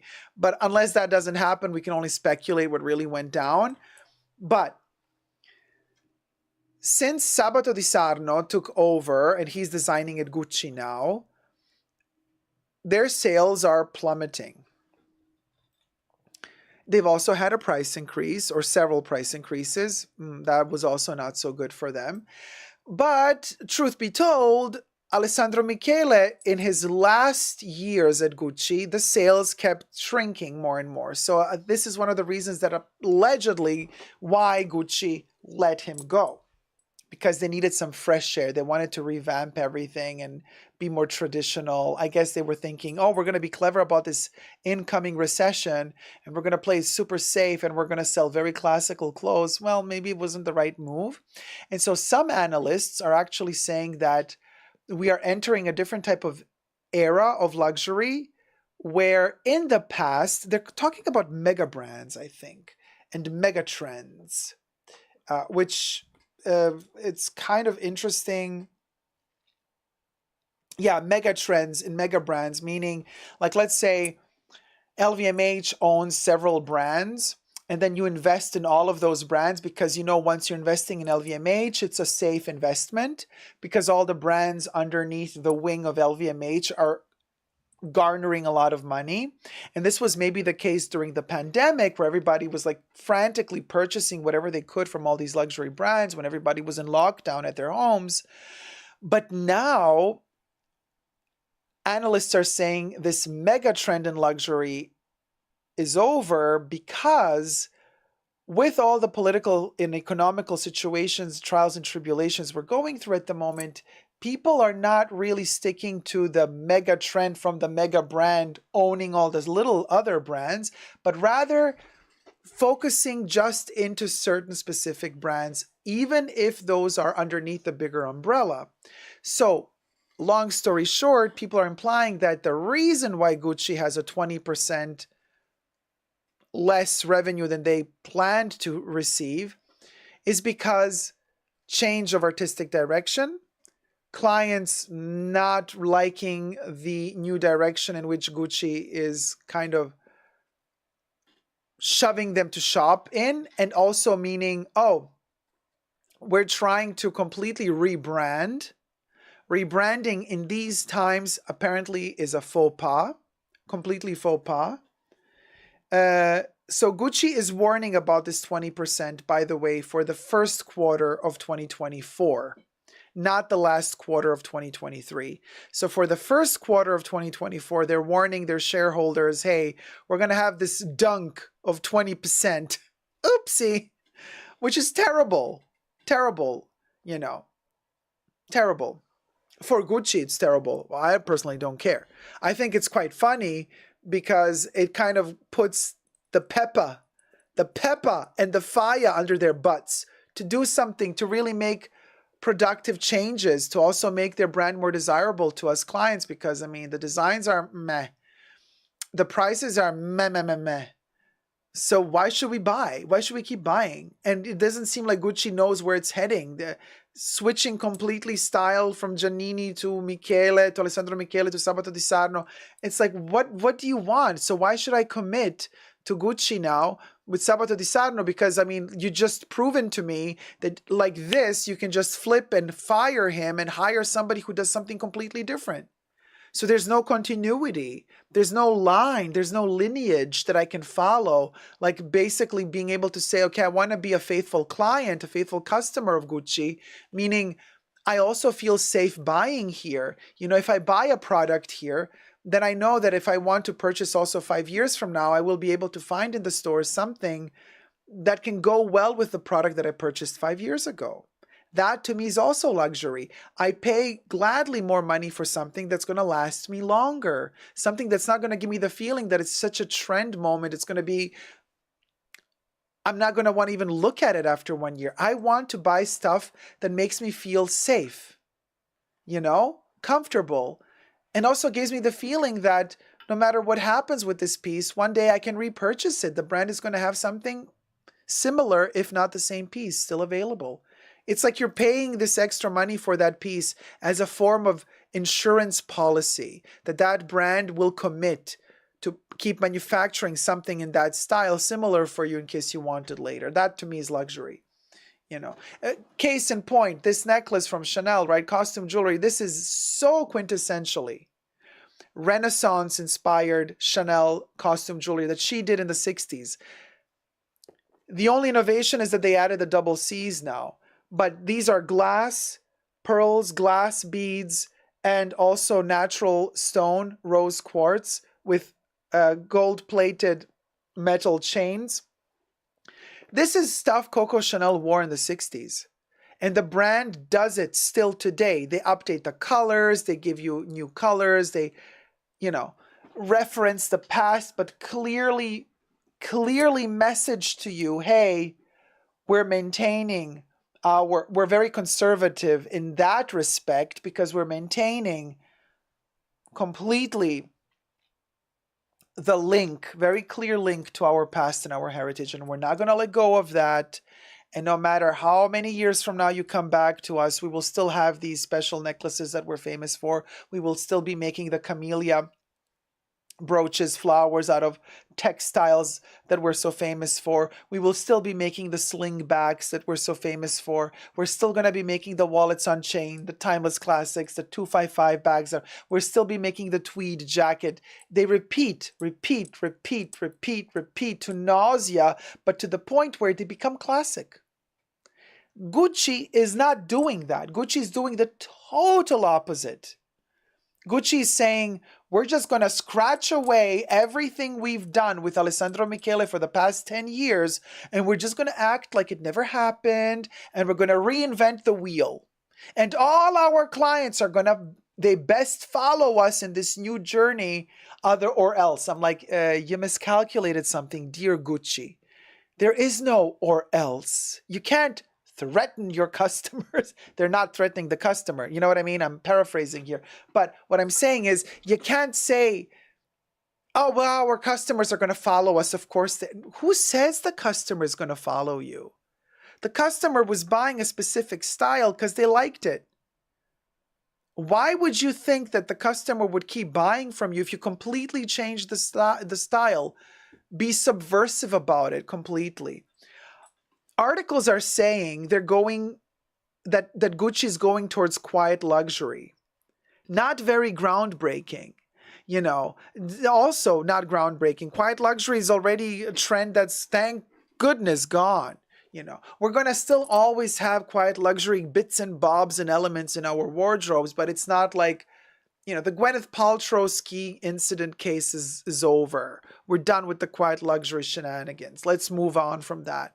But interesting that the analysts are saying this Gucci situation is showing us that it's not just about shareholders. It's not just about, in general, you know, they're talking in these articles also about China, in general Asia, but especially China buying way less. They're still, you know, having economical crisis. There's still, you know, some areas and regions are still in lockdown or coming out very slowly from the lockdown, not allowed to travel. You know, people are much more frugal. They don't want to spend their money so quickly because they're worried about the future. And a lot of these luxury brands are counting majorly, in particular on China, to keep the business running, right? And China is like, hold on a minute. No, I don't think so. I'm not going to do that anymore, right? So now these luxury brands have to rely on, well, guess what? Not the crazy marketing strategies and pricing. No, some of these brands are finally waking up and realizing, oh, actually, you know what? We have to rely more on quality, and we have to really pay attention to our design. And we have to really listen to what our clients want.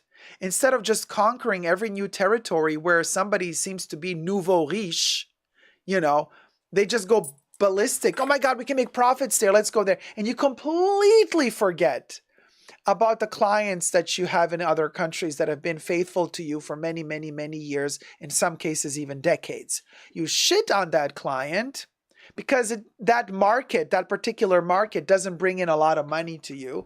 So you go to the market that brings in the money. Well, now that market that brought you a lot of money stopped bringing you the money. And now you're like, our return clients from Europe, they're not really buying with us anymore because we drifted so far away from them, from all of their needs and desires, because we didn't care about them. The biggest money wasn't made in Europe. Now you're losing your Chinese customers, and you're like, well, what about our faithful customers from Europe that were with us for decades? Where are they now? Well, you shat on them for so long. And what do you want them to come back now? Why would they? The arrogance of these brands to think that, like, because, you know, they treat their workers this way too. Don't be fooled for a second. These major luxury brands, they also treat their workers like disposable goods. They're like, here's your minimal salary, you know. You should be so lucky that you're working for a big brand. And then the person working says, excuse me, I mean, I also have worth. I'm really good at what I do. And I'm worth more than this pathetic minimum wage you're offering me. Then they're like, well, then if you don't want it, there's somebody else already waiting in line who's going to want to do it for less, you know? that attitude with that false sense of security that the lockdown situation in Europe and in America and all around the world really gave them, that everybody's going to spend all their extra money now that they cannot travel on luxury goods. That self of security, false sense of security, made a lot of these brands so arrogant and so entitled.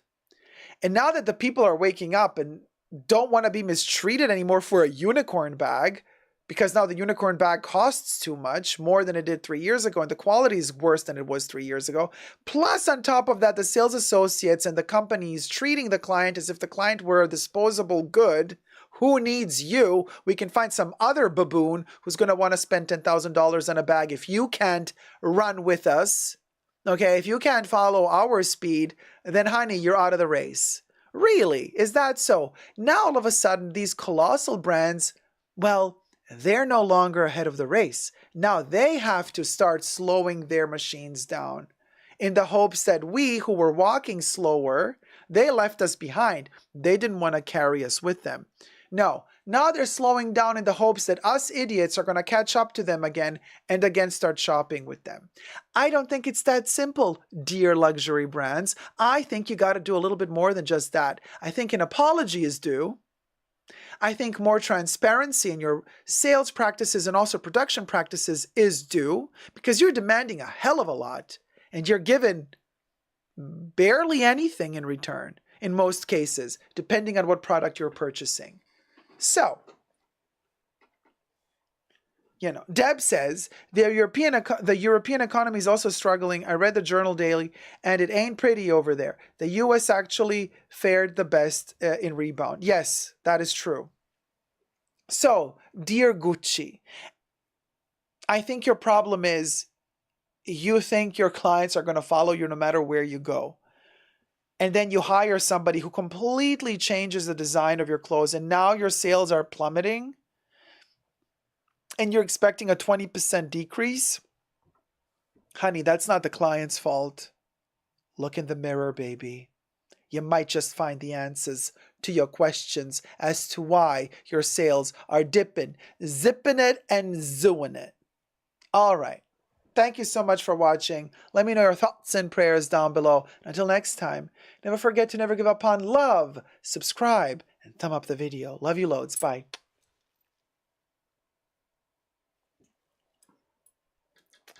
Hey, Lanier. How's it going, my love? How's it going? Darling. Good night, Miss B. So this is, it's a very interesting, scenario, and it's the end of luxury, you guys. It's the end of luxury. What can I tell you? We'll go. Literally, we'll go. Easter bunny, for whoever celebrates Easter, happy Easter. If you don't celebrate Easter, then happy pastel weekend. Okay, we love a pastel color. And I think I have earned, now that after surgery, I'm really cutting down the sugars and everything. But tis the season. Let me eat a rabbit. Inevitable. Okay, it's a hollow chocolate rabbit. So get your rabbits out. No pun intended. If anybody also has some sweet little bell, I'm gonna eat this little tiny bunny. Okay. We're gonna eat the bunny. Happy Chocolate Without Guilt Day. Aw, thanks, Lanier. Thank you, sweetie. Wait, hold on a second. Let me just fill up my glass of water. Oh, my rabbit rattles. Oh, your rabbit rattles? Wait, doesn't that mean that it's a snake?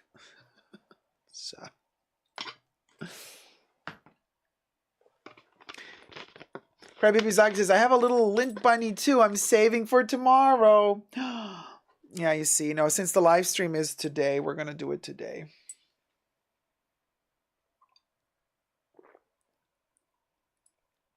Oh, Dean, I know, sweetie. I'm the same. Dean says, I love my sweets. That's why I can't ever lower my belly. Guilty as charged. Also, I love savory stuff. But what can I say, you guys?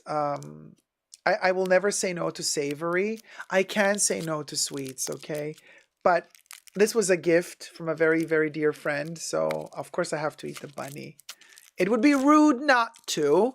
I shall sacrifice myself for the greater good, and I shall eat this chocolate because I am a good friend. I can always find a good reason to eat chocolate. Don't get me wrong, especially milk chocolate. Oh, cute little bunny.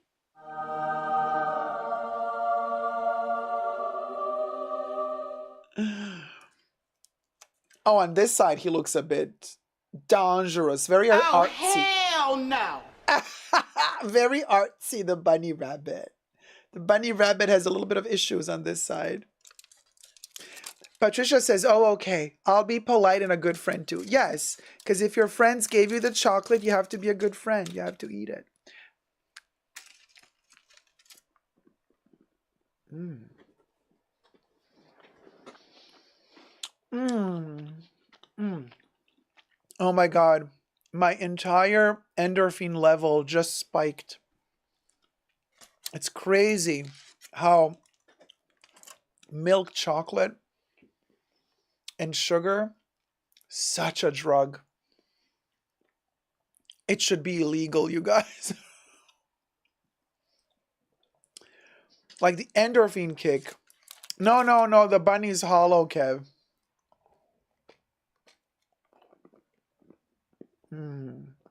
Oh my God, Lanier, that sounds amazing. Lanier's gonna wake up to a lawn filled with Easter eggs. My brother always does that on Easter. Oh, that's so sweet. Oh, thank you, Dean DiCaprio. Sending you and the viewers tons of love and light chocolates. Oh, this is so good. It's a drug, y'all. Everything what was gifted with love is healthy. I agree with you, Rena. The soul needs its part too. The legs look like a booty. Yeah, it's a cheruby bunny. Let's just say it's a cheruby bunny. And then I will become cheruby as I eat it. Look at the little tiny leglets. Little paws, little bunny, furry, fluffy bunny paws. Oh my God, Dacob, you can do Moira from Schitt's Creek. Yes, I just discovered yesterday that I can do Jennifer Coolidge. Oh.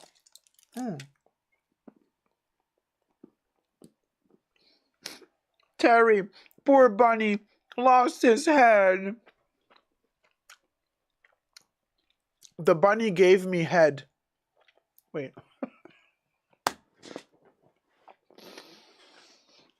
I chewed off the head of the bunny. The bunny gave me his head. Oh my God, this is getting worse with every sentence.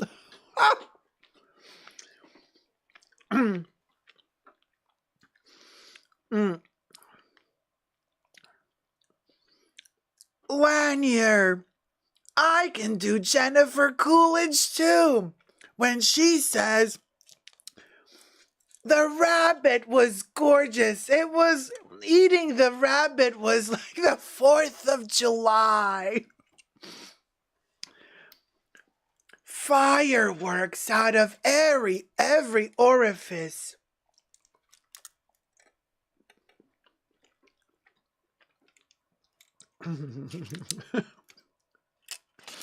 Oh my God.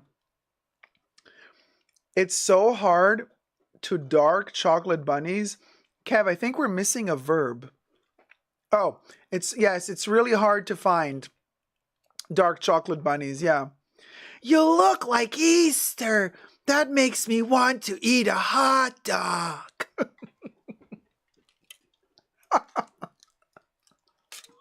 Oh. Oh.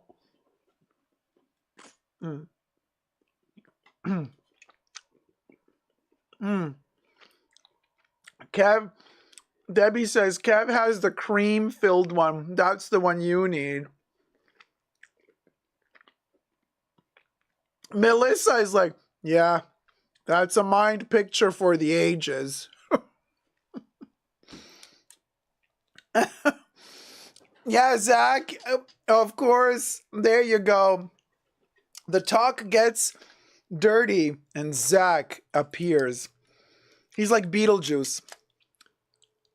Mm. Mm.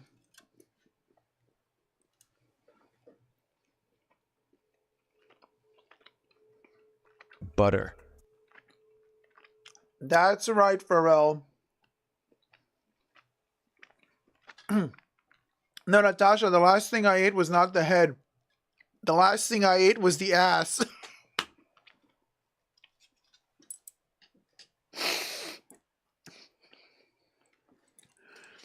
You know what? We ate it, Joe. We ate it. Literally. Don't you know it, Kev? We always save the best for last. Oh, Lanier, good night, sweetie. I'm off to Betty Bye. Happy to see you, my sweet little brother. Happy to see you too, Lanier. Thank you so much for popping by, and happy Easter. And enjoy tomorrow the Easter eggs with your brother. I know, Terry. Chocolate is such an aphrodisiac. Natasha's like, I don't do ass, LOL. I have standards. Well, honey, your standards aren't high enough if you're not doing ass.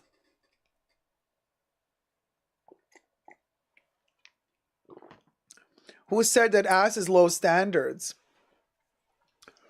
That's a misconception. Hi, Shane. Hi there, hon. I'm so glad to see you're okay. Love from Annapolis. Thank you, sweetie. Love you too.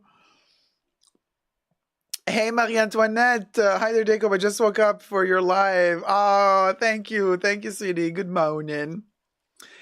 Now, speaking of Beetlejuice, I watched the trailer. What do we think about it? Okay. It's not a trailer. It's a teaser, okay? It's like a, what was it? Like 40 seconds, 50 seconds long. But Winona Ryder is back as Lydia Dietz.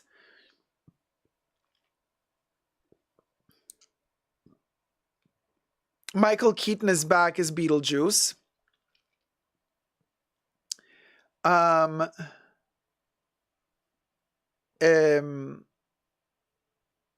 Catherine O'Hara is back as Lydia's mom. Forgot the name. Hi, Jedi Monkey. So to me, she now looks like Moira Rose. Like, I cannot see Catherine O'Hara in Beetlejuice and think that she is still the same character from the 80s Beetlejuice, because the way they portrayed her in that one scene when we see her, she is totally Moira Rose with a wig and everything. And I'm like, and dressed in black. I mean, it's a funeral scene, but we'll go.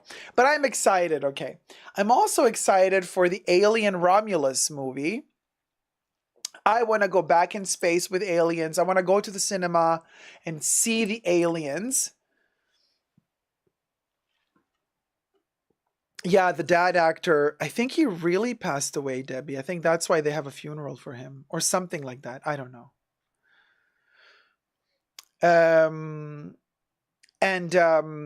Alien Romulus, I want to be back in space in a spaceship with scary aliens, face huggers, chest bursters, alien queen potentially, popping up on screen just like it's the 4th of July.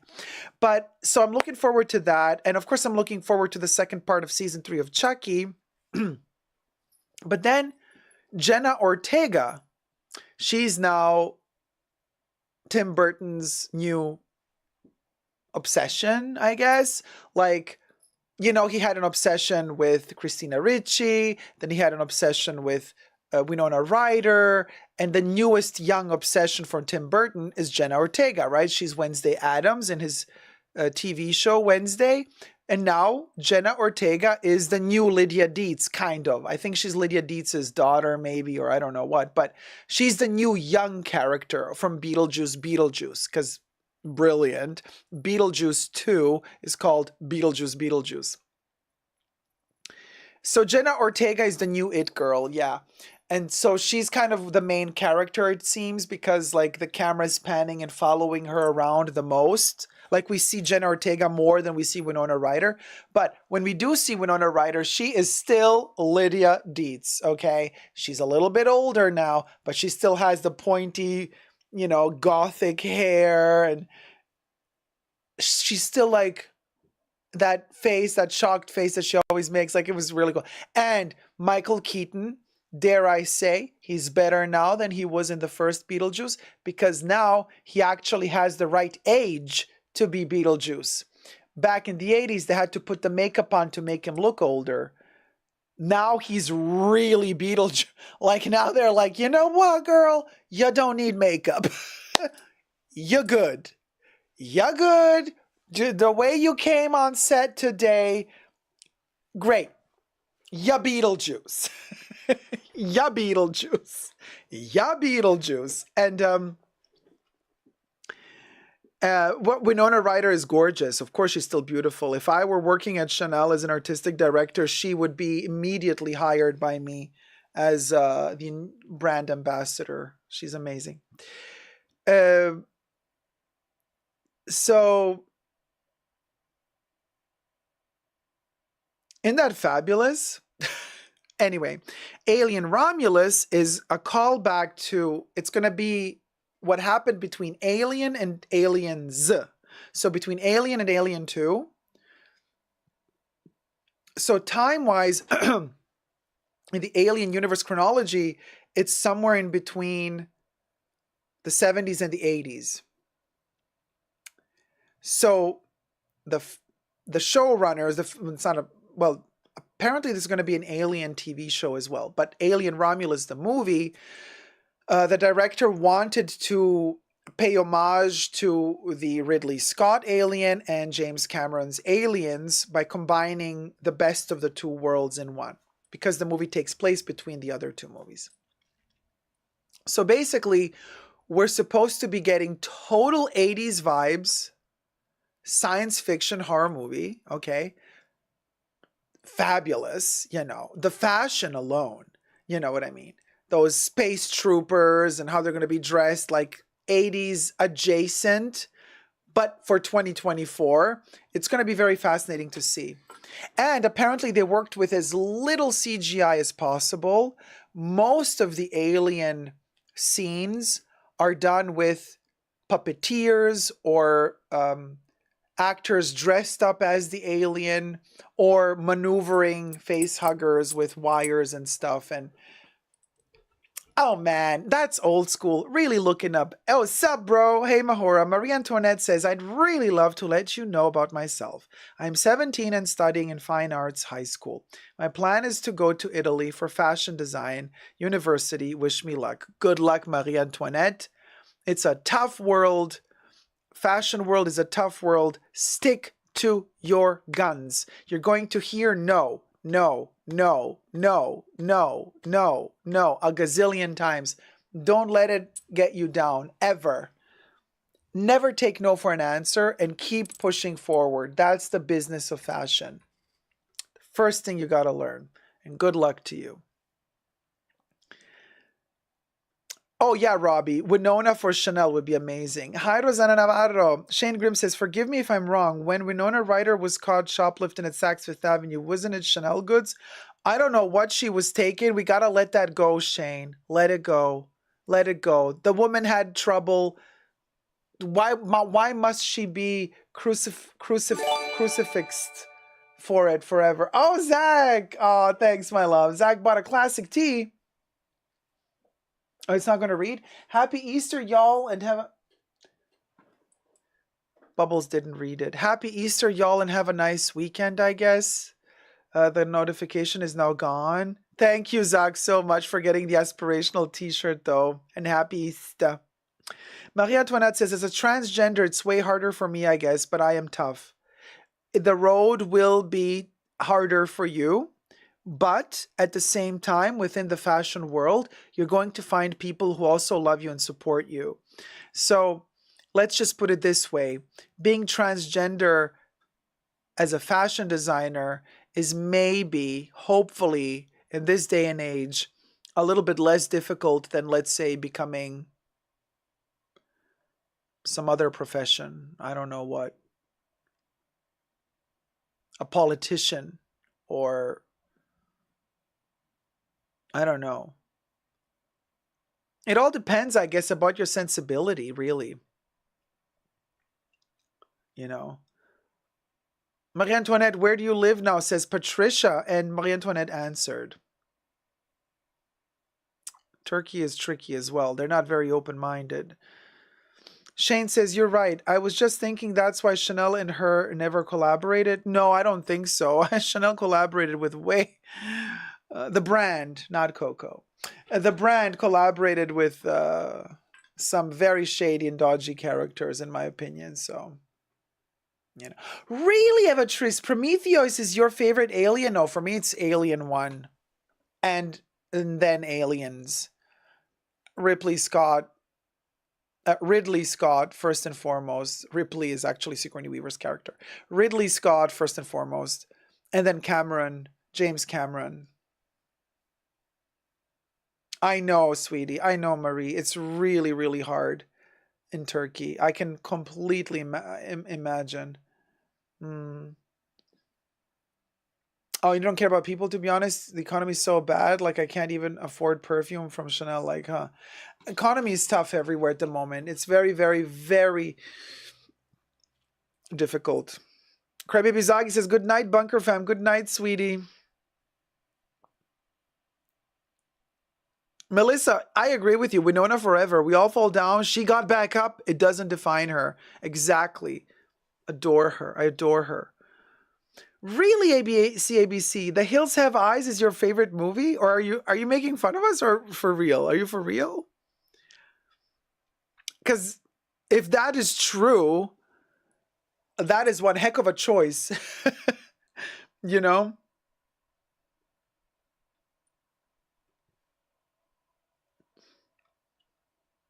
No, T-Pal, Marie Antoinette is going to go to Italy to study fashion. Because T-Pal says, Marie Antoinette, I buy a lot of clothing from Turkey and they are super ultra conservative, so you will have to stay in this lane if you remain in Turkey. Marie says the educational system is so bad there. There are lots of foreigners that come from the Middle East, and it is bad to live in Istanbul nowadays. What's the problem with the Middle East, though? We're not going to get into politics here, so conversation over about that, please. Evatrice says, speaking Coco Dacob, have you watched the New Look drama? Yes, Evatrice, I have watched all the episodes so far. And it is, first I was super angry. I was like yelling at that screen every episode. I'm like, how can you do this? This is ridiculous. Now, after episode like 6, I'm just like watching silently, just nodding my head. It's become a farce. And if you watch like into more episodes when Elsa also appears and they're like friends, actually they gave so she's supposed to be Misia. They gave one female character, friend of Coco, traits from several characters in her real life, which is so stupid. But you know, this is sometimes done, apparently, I've been told, when they do these weird documentary thing, which is not a documentary because they've invented the story. What they would do sometimes to save money and to limit writing and to compact the episodes, they would take several characters out of the life of a person and they would merge them into one character in the show. So this Elsa person is also has traits of Misia in her. It's such a weird thing. But anyway, so this Elsa person and Coco, the way that they're both acted, it's literally like seeing Patsy Stone and Adina Monsoon from Ab Fab. And that's how they behave. They also behave so stupidly, both of them. It's embarrassing. Really, really embarrassing. Really embarrassing. You know?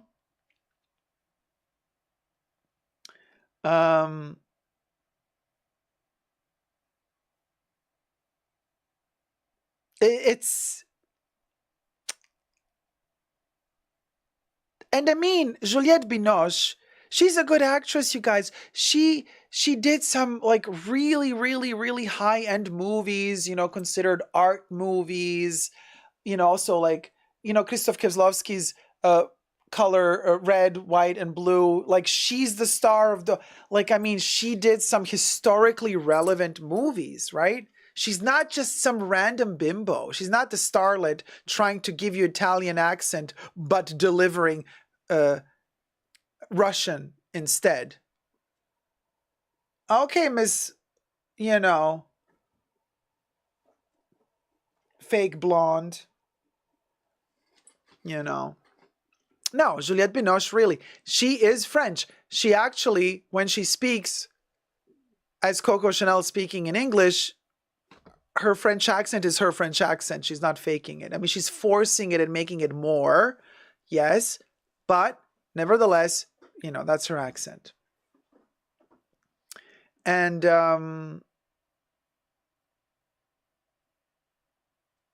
well, of course it's off, Patricia. I mean, Coco spoke in French. She didn't speak in English.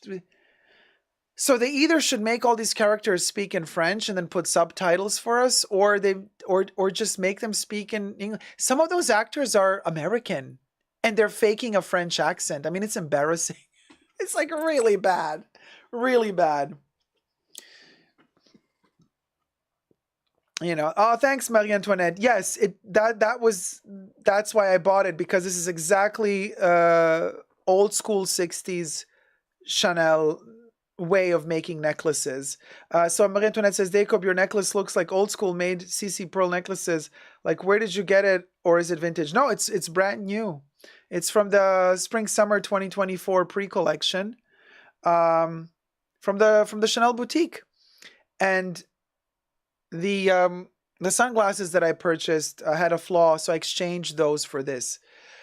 And I just unboxed it in the last live stream. I didn't post the video yet, but yeah, it's really, really beautiful. Made with glass, with real stones, and 24 karat gold plated. So they still do gold plating despite what people say, and it's Coussins. So I am beyond the moon thrilled with this piece, really.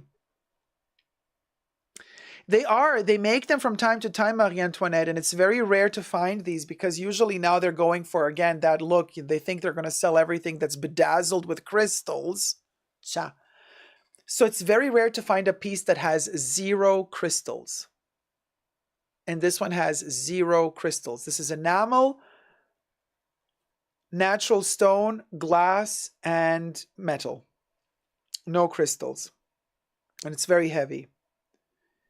And it's handmade. It's really, really, really beautiful. Very, very, very traditional, old school Chanel, Renaissance styled necklaces that she would have in the 60s.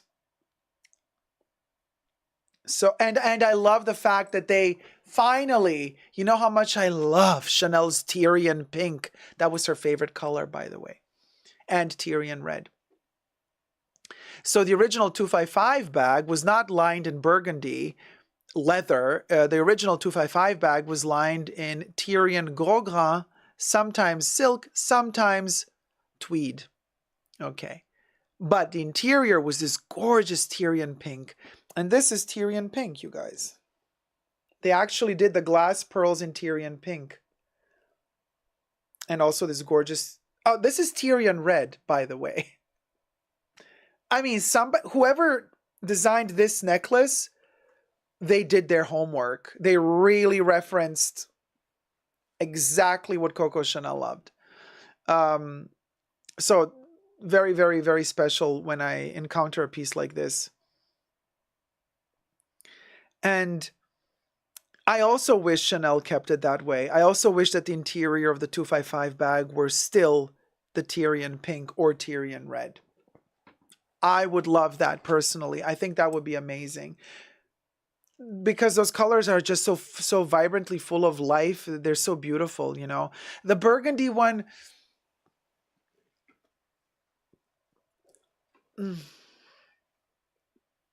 like, yeah, it's classy. It has that but it's like ox blood burgundy, you know, it's very bloody. I would love to open the 255 and have that gorgeous Tyrian pink inside. That would be amazing. You know.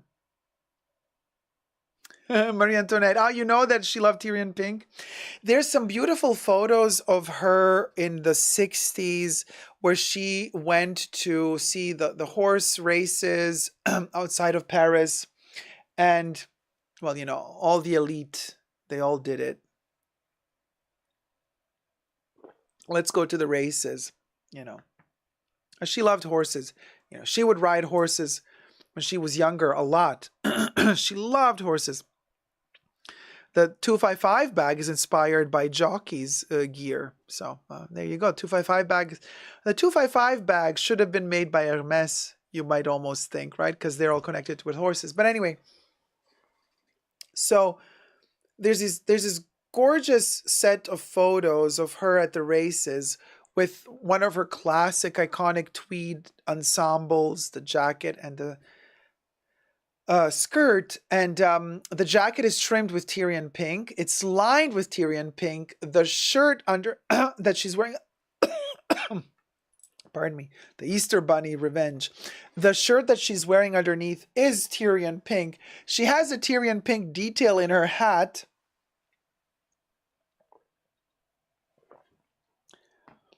And of course, the necklace that she's wearing, mostly gold and pearl details, but I think there are some red, Tyrian red in there.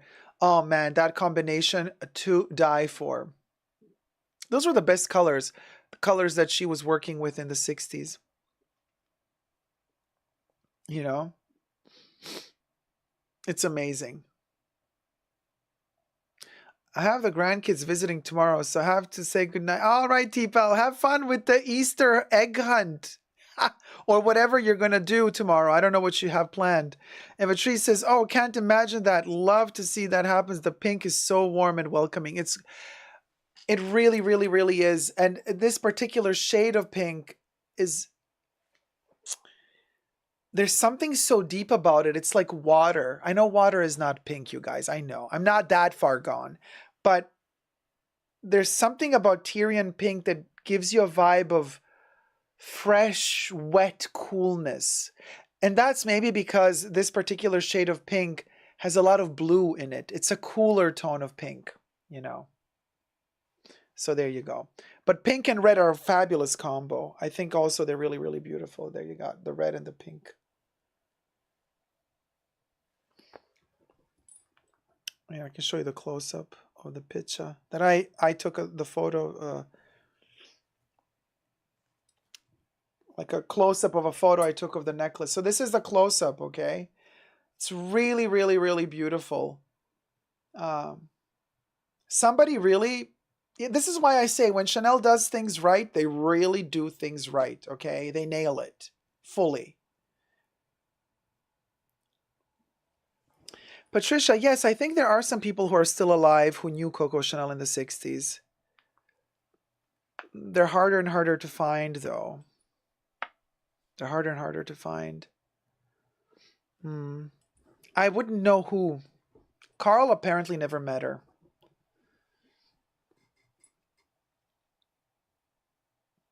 Oh, Tipa, that's so cute. So the grandkids are getting overalls and you're hiding the eggs in the garden and they will have to dig them out. Oh, that's gorgeous. Well, you guys, I see everybody's busy planning for everything happening tomorrow. I'm also, you know, still recovering, and I have to keep a low profile still because I still have wounds, I still have scars. Everything is healing. I have to change bandages. So I also want to keep it, you know, I don't want to pull myself too much on this chair. So I want to say thank you so much for being with us today. I hope to see you all next week. And for whoever does celebrate Easter, I wish you a happy Easter. And if you don't celebrate Easter, then I wish you a wonderful rest of your weekend and a great beginning to the new week, you guys. And I want to say thank you to the mods. A special thanks to the mods in the Fashion Bunker. Thanks to Debbie J.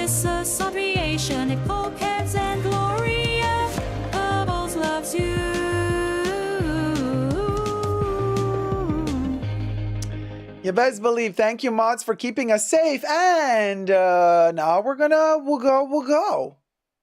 All of the new tier 1 members start using your we'll go emoji. It's the pink one with the we'll go text in it. Very simple to find. Hit it, Bubbles.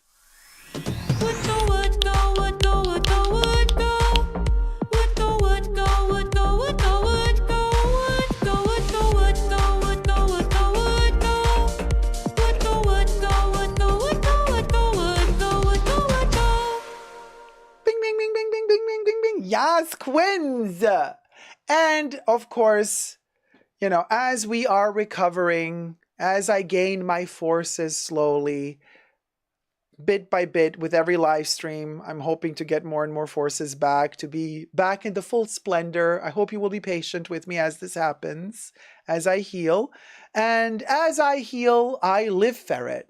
We're living ferret. Hit it, Bubbles. I'm living ferret, living ferret, living ferret, living ferret, living ferret, living ferret.